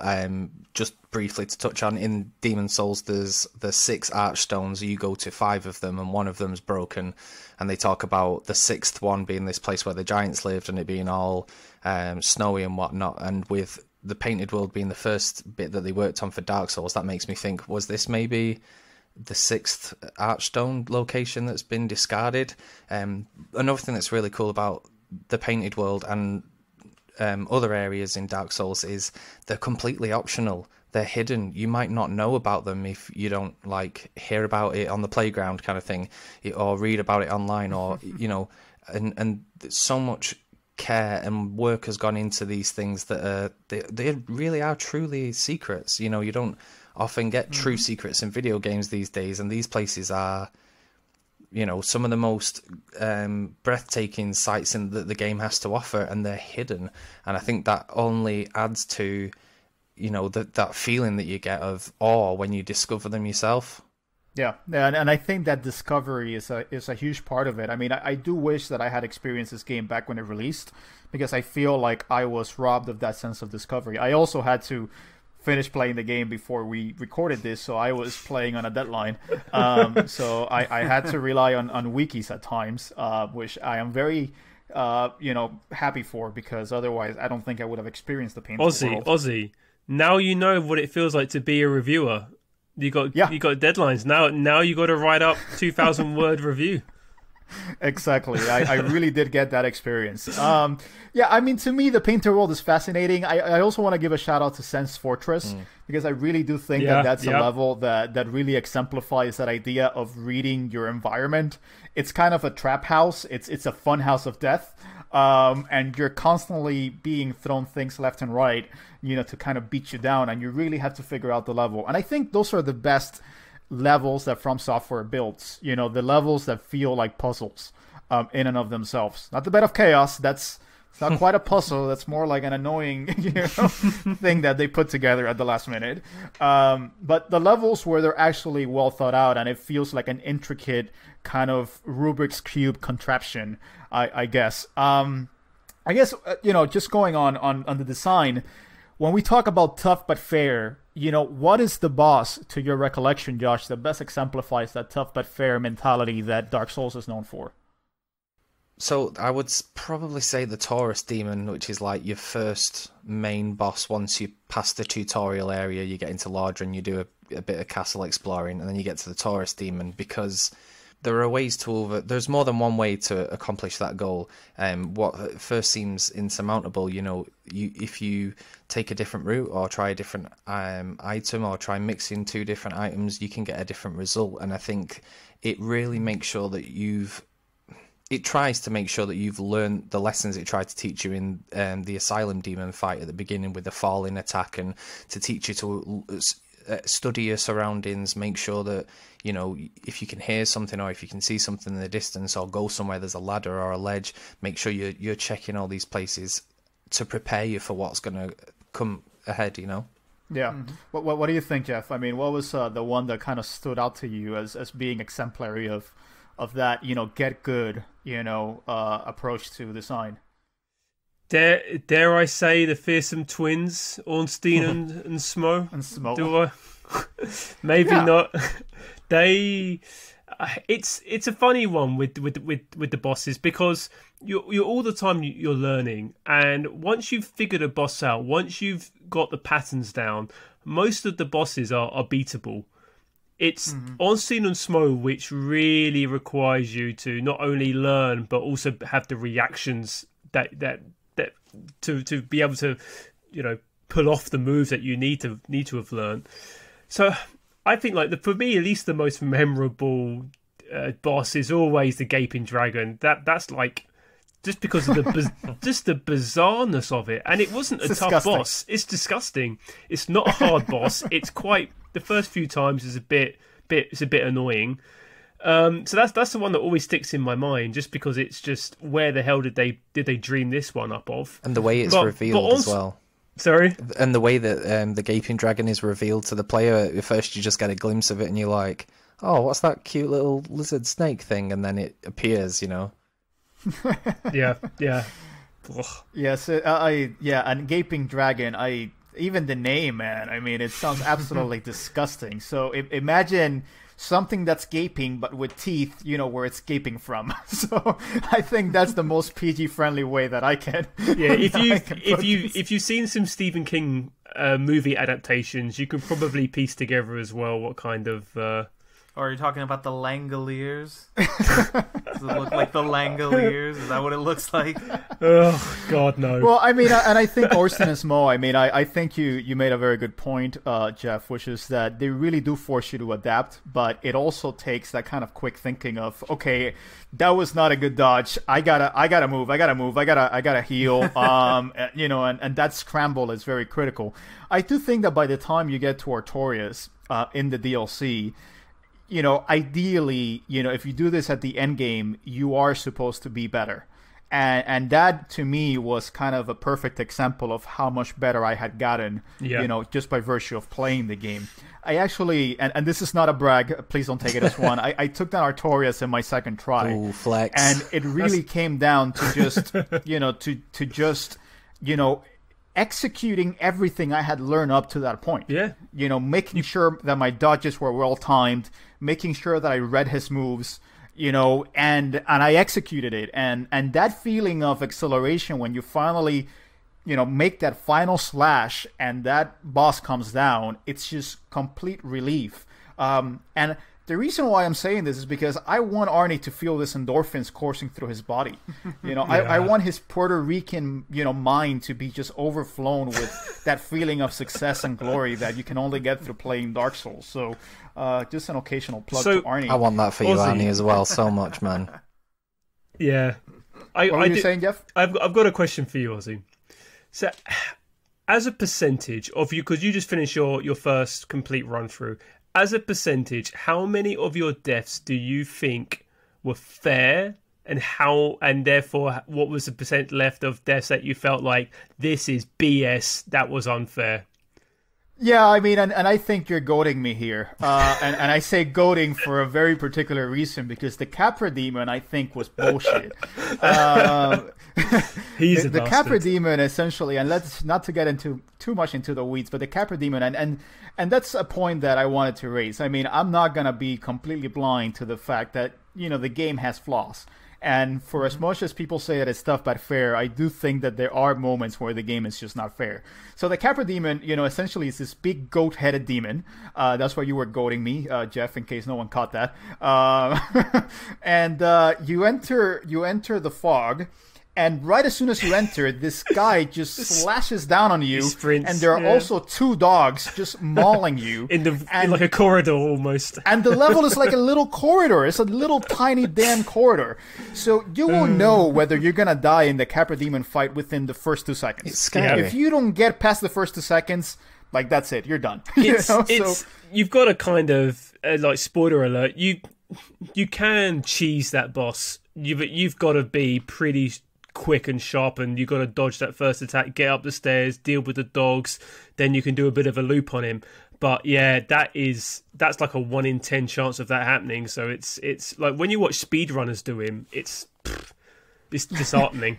And on another replay, if you wanted to really completely dodge that boss and not bother with going into the arena at all whatsoever, you can actually just stand outside and launch firebombs over the wall and take care of him that way.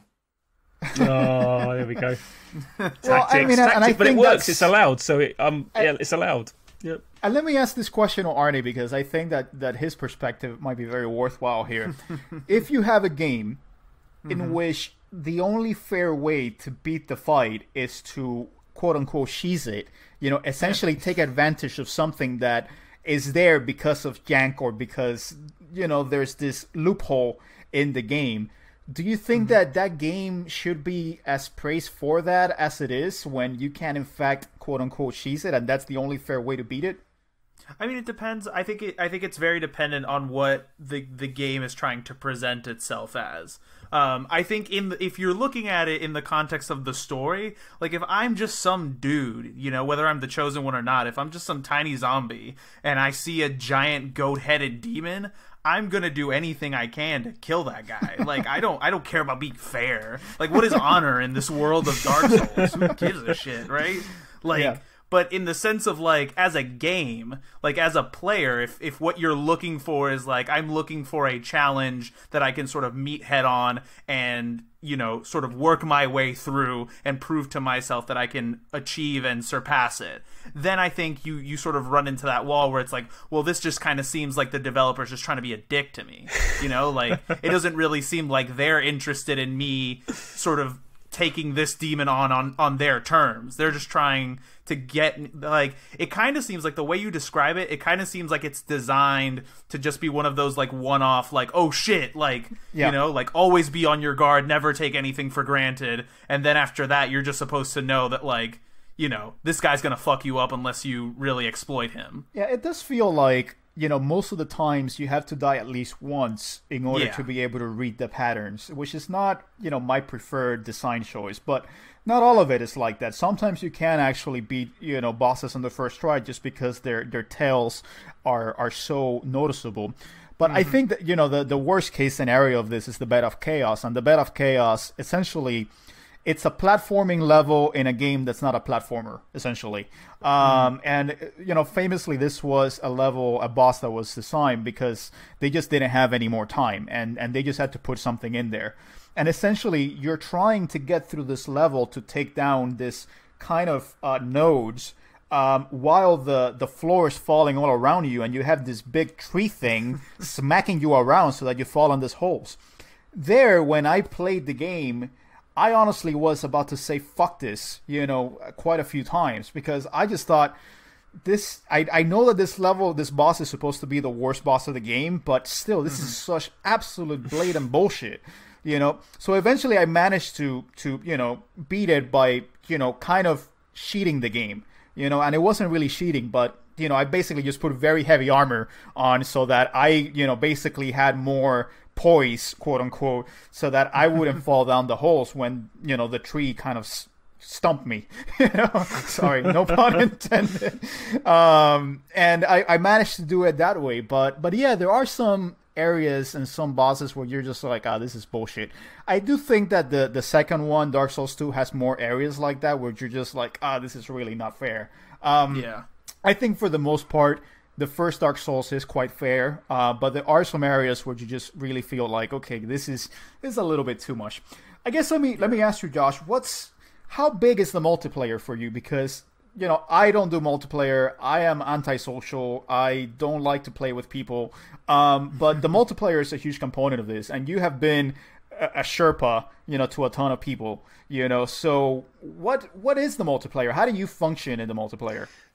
So the way that the multiplayer is explained, like in terms of the stories, that time's convoluted and that it's not necessarily a straight line, so people are able to summon other players or invade other players and go into their world, and the phrase is to help or hinder them. So you can assist a player by leaving a friendly message to tell them about a secret or a weapon or a particularly tricky enemy. You can give them pointers on how to approach a certain enemy type. Or you can be a total dick and invade people and, you know, make their experience of Dark Souls so much more difficult. That's the online multiplayer.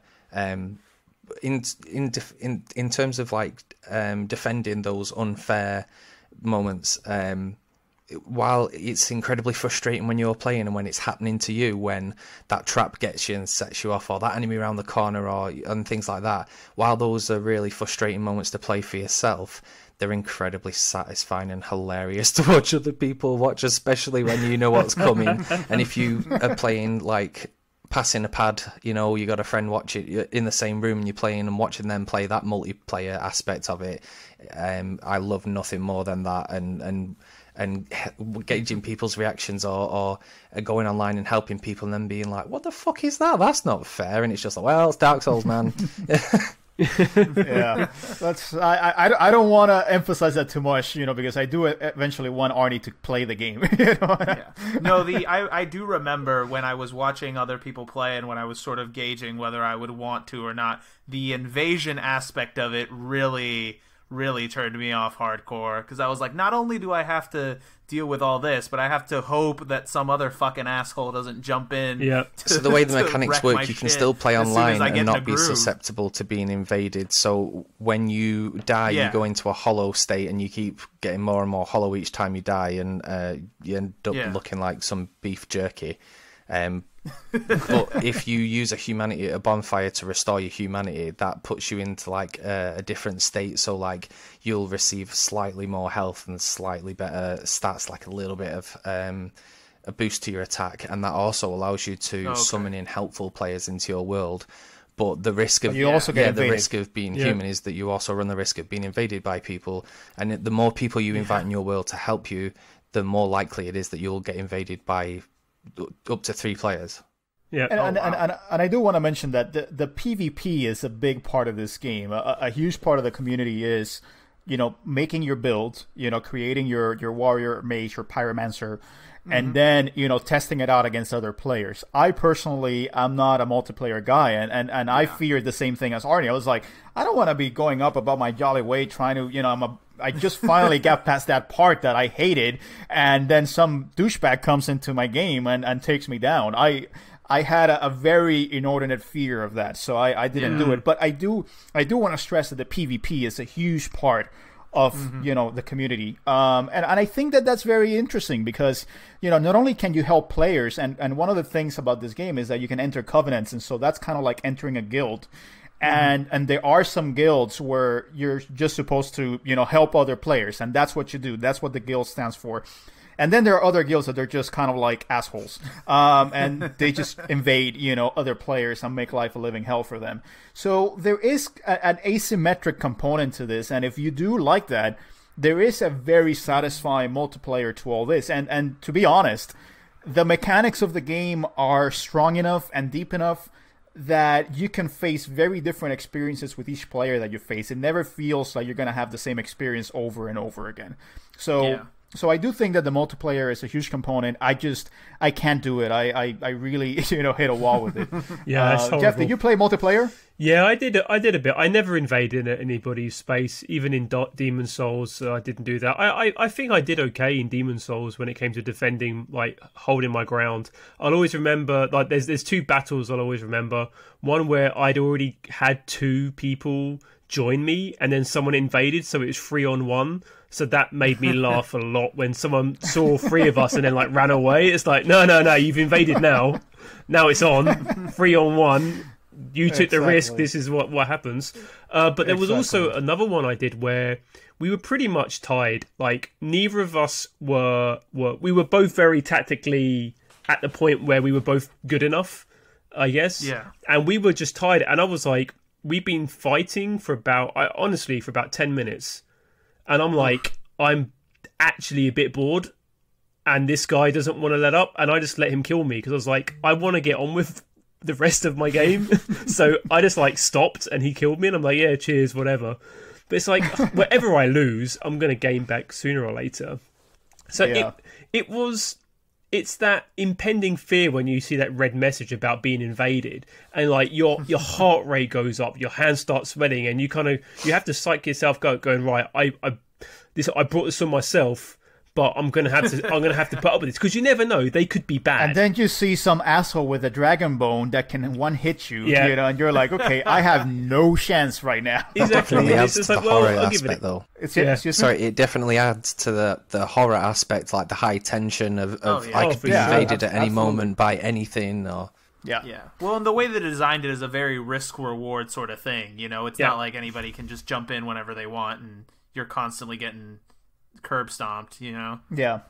All right, so let's take a quick break and then let's close it out. There's a ton that we would want to focus on, but I think we're running out of time. So let's take a break and then we'll be back with talking about the music and then just our closing thoughts on the legacy of Dark Souls. Nice. That's good.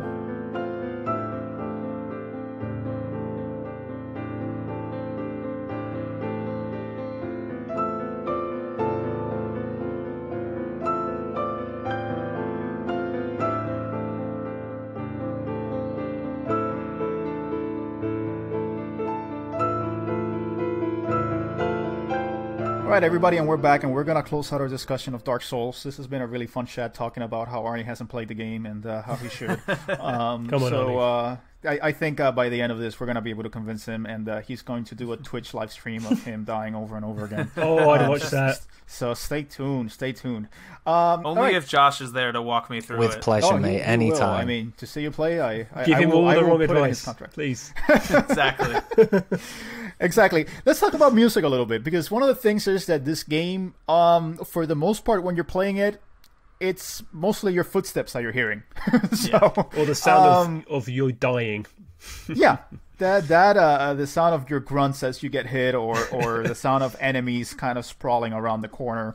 But there is music to this game. I think that the game is very atmospheric. The silence is very critical. I think that it builds tension. It also adds to the idea that you really need to hear your environmental, cues. So you do need to be aware of everything that's happening in the environment. Yeah, that's what I was thinking. That one, I think if it was just epic music all the way around, like those big epic moments just wouldn't feel as special. But also in a game like this, where as good as you are and you can get, like things can fucking kill you, right? So the last thing I would want is to not be able to hear that something's coming up on me because I'm listening to some, hallway music that somebody designed. You'll very often hear an enemy before you see them as well. It makes it very much like Resident Evil, for example, where, you're just, or Silent Hill, where it's just quiet and it's just you and your footsteps. And so it is very much like a horror game in that sense. So, Josh, what were you going to mention? Just with a lot of enemies, you'll often hear them before you see them when you're encountering a new one, so that you know to like be on your toes. You'll hear the dragon roaring, or you'll hear, moans in the distance, or like rocks moving and stuff. Yeah, a lot of moans in this game. I would say the moan level is quite high. But there is actually music. There's actually traditional music, and most of it, at least in the first one was fully composed by Motoi Sakuraba. He actually had a hand in a lot of old school JRPGs, but he's become kind of integral to the series. And I mean, I would describe Sakuraba's music as very epic, very orchestral, and very choir-based. It's extremely intense. So the music mostly plays just when you're fighting the bosses. And when you're fighting the bosses, it's just like this choir of just, epicness just blaring in the background. Just, you know that shit just got real.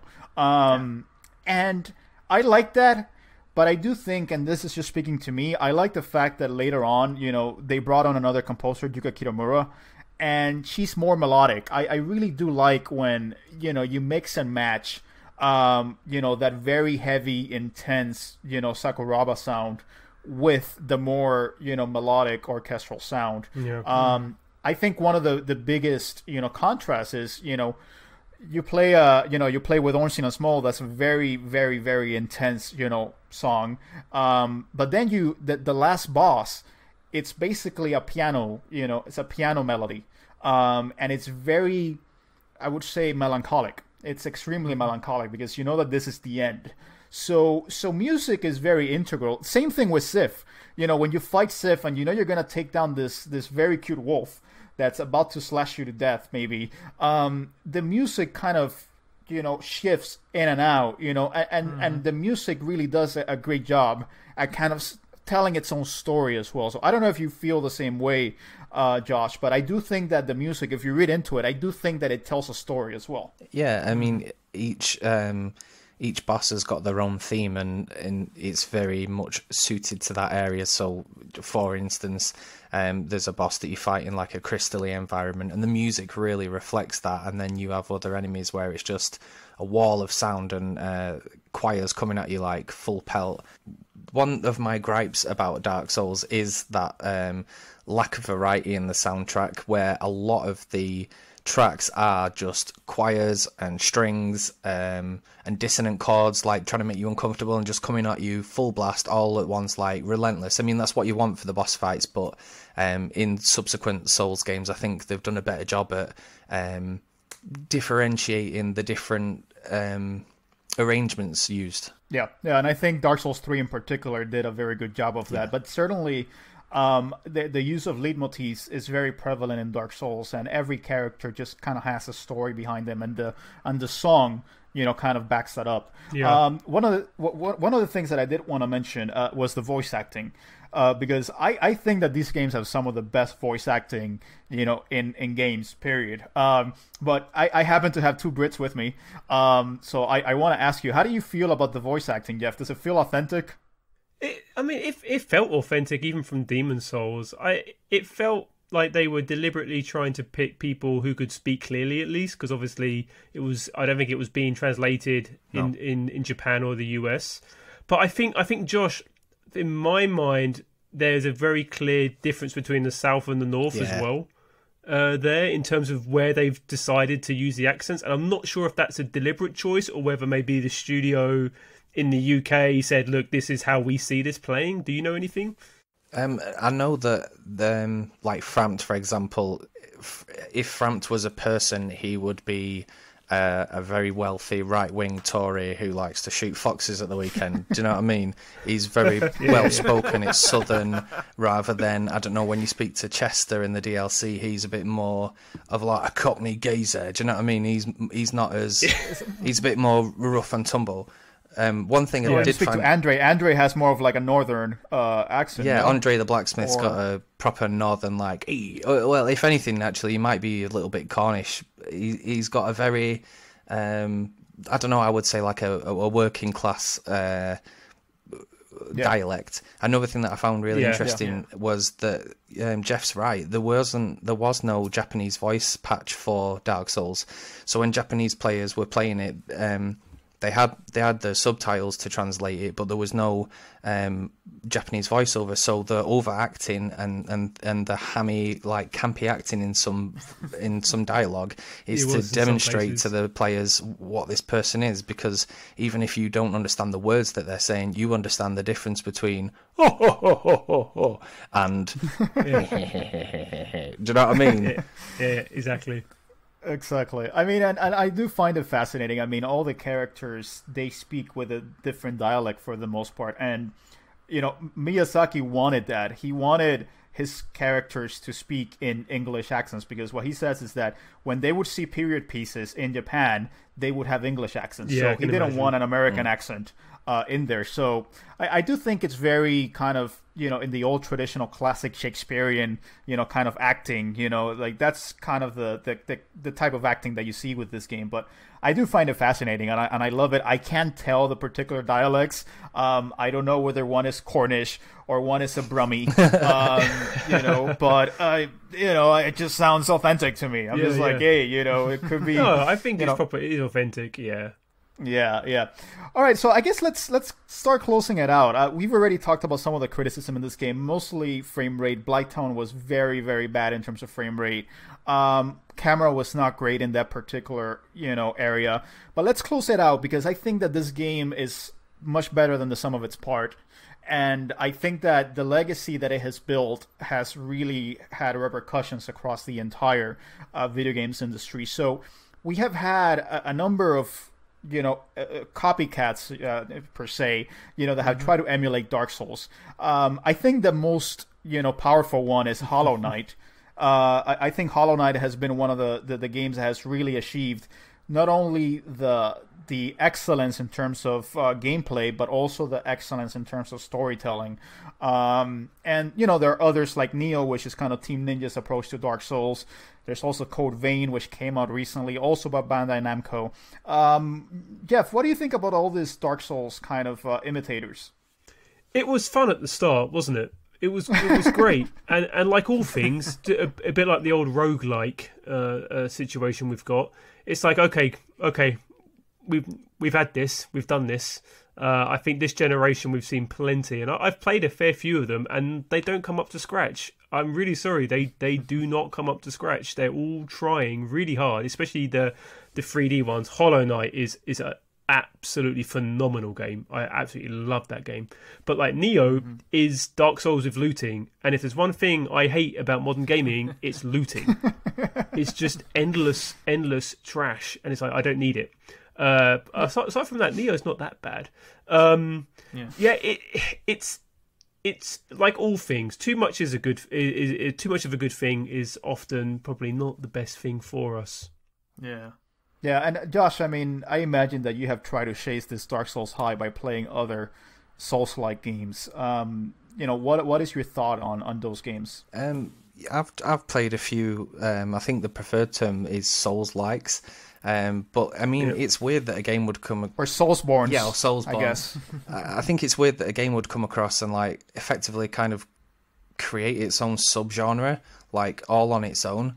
I really like the FromSoft ones. I really enjoyed Bloodborne and Sekiro. I enjoyed Nioh, but you're right. There's something missing when it's not being handled by FromSoft and Miyazaki, and that's honestly one concern that I have for the Demon's Souls remake that's coming out for PS5, because it's being handled by Bluepoint. I want to like it. I want it to be fantastic, but yeah, the track record for Souls-likes isn't great, you know. Arnie, have you played any of these other Souls-likes, or do you also steer away from them as well?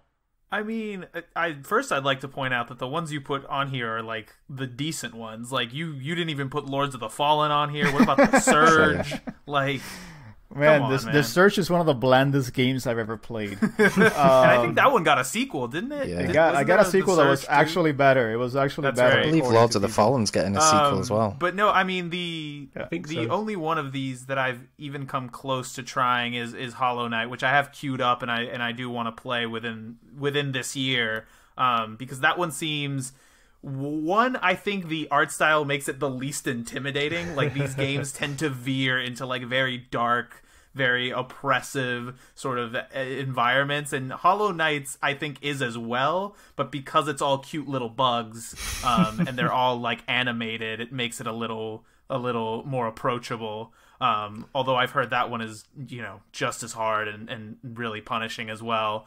But yeah, no, I tend to agree with Jeff that I think, you know, From Software sort of refine this genre, and they really know what they're doing now. They can sort of bang them out and really make them really enjoyable. But everyone else, I think, is just sort of trying to find that magic ingredient that they got, you know, between the great story, the great music, the great gameplay, the characters, and trying to make their own spin on it. And I don't know that anybody's really succeeded yet in sort of crafting that perfect game that everybody else would be like, if I couldn't have any more Souls games, I'd move over to this insert series here.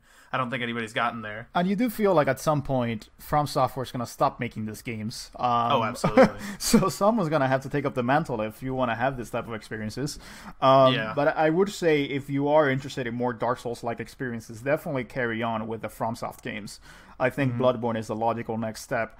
Sekiro, we have talked a lot about on this podcast, and that one is very tough. But certainly, I think that the jump to shark moment for Soulsborne was when Star Wars Jedi Fallen Order ended up being a Soulsborne-like. Oh my god, I even forgot about that one. I think that's a moment where I think we had to take stock and say, okay, I mean, is this applicable to every single game out there right now? But I guess let me ask you all a closing question. So let me start with you, Josh, since you're our guest. What do you think will be the enduring legacy of Dark Souls in the games industry? I think, unfortunately, the fact that pretty much every other semi-difficult game that comes out now gets referred to as the Dark Souls of platformers, or the Dark Souls like of... Crash Bandicoot. Yeah, right. Yeah. I think... I mean, like I said, difficulty is different for different people. Different people find different things difficult. I mean, I could never get my way through like all the way through an 8-bit or a 16-bit platformer, but these are my kind of games, and that might be the other way around for someone else. I hope that Miyazaki is remembered as an auteur like Hideo Kojima, or you know, one of the greats that goes down in history as someone who pioneered the industry and improved it. Yeah, yeah. What do you think, Arnie? What do you think is going to be the legacy other than Star Wars? It's hard looking back on series that are still ongoing and sort of being like, what is, you know, this going to be remembered for? I think ultimately Dark Souls, more than anything, I think everything we've talked about, right, is the fact that it sort of brought back that need, or not the need, but the type of game that's really doesn't necessarily hold your hand on the surface of it, and as players it really sort of pushes you to push yourself to be a better player, to strive towards those bigger goals, and to try to like elevate your game, so to speak. Ultimately, the thing that I like about From Software is they don't seem to be a company that's really looking into to cash in, quote unquote. Like, there's 3 Dark Souls games, there's 1 Bloodborne game. People have been clamoring for a sequel to Bloodborne. They've really dragged their feet on that one. Like, outside of the remakes and the remasters, they don't really seem to be like, let's just pump out as many of these as we possibly can. They really want to take their time. And that's why when you said they probably will stop making them, I 100% believe that. I don't think there are very many of these left in their tank unless they sort of take the formula and apply it to a new series like Sekiro or something like that. But those feel more like one-offs as opposed to sort of a big arcing story like Dark Souls does. So I think whatever we sort of remember it for, you know, it's going to be more so the quality of the game as opposed to the quantity that we got from them. Yeah. Jeff, what do you think? Closing thoughts on the legacy? Closing thoughts are that gameplay trumps all else when it comes to gaming. And From Software, they know gameplay. We're going to be playing this game in reiterated, I think, for quite a few more generations. I think it's going to be something that other developers and young people today who are going to aspire towards these type of games in the future, you want a game that people will come back to because it's addictive, but because it's challenging, because it makes you want to, maybe I'll go stretch. It makes you want to be a better individual. Like, I can be better at something, and this game shows that I can be better. It's not about pressing the button at the right time. It's not about leveling up enough. It's about being better. And still, I don't think there are many AAA games that you come away from at the end of it and say, I'm now a better gamer because of this game. This is the only series for me that has made me feel like I've actually developed as an individual.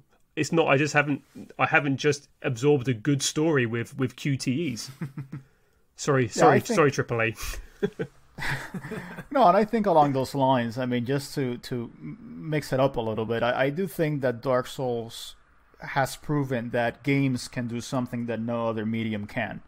And that goes to tie together everything that you have all said. Games can make you a better person just by virtue of that, succeeding, where you were failing over and over again.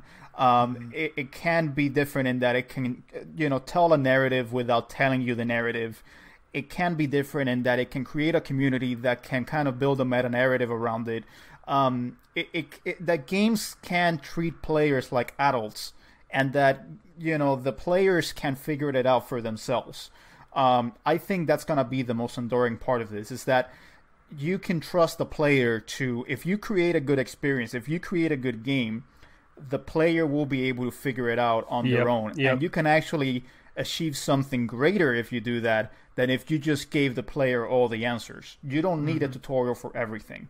And I hope that that's the case. I don't think that you need to throw in Dark Souls on everything, but I do think that, its success speaks to, lessons that go beyond, the Soulsborne. I think it goes to lessons for game design as a whole.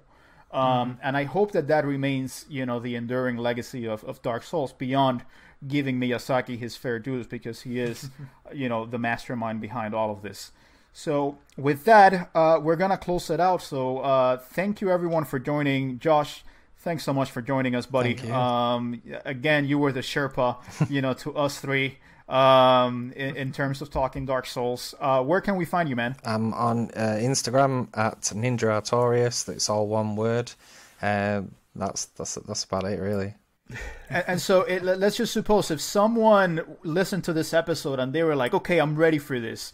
And they said, well, I'm going to need a master like Ozzy had. Can they reach out to you and be like, hey, Josh, can you be my Sherpa? Definitely. Without a doubt. I mean, occasionally when I can, I'll get online and I can help people if they're really stuck with a certain boss. I have different characters in different levels on different games.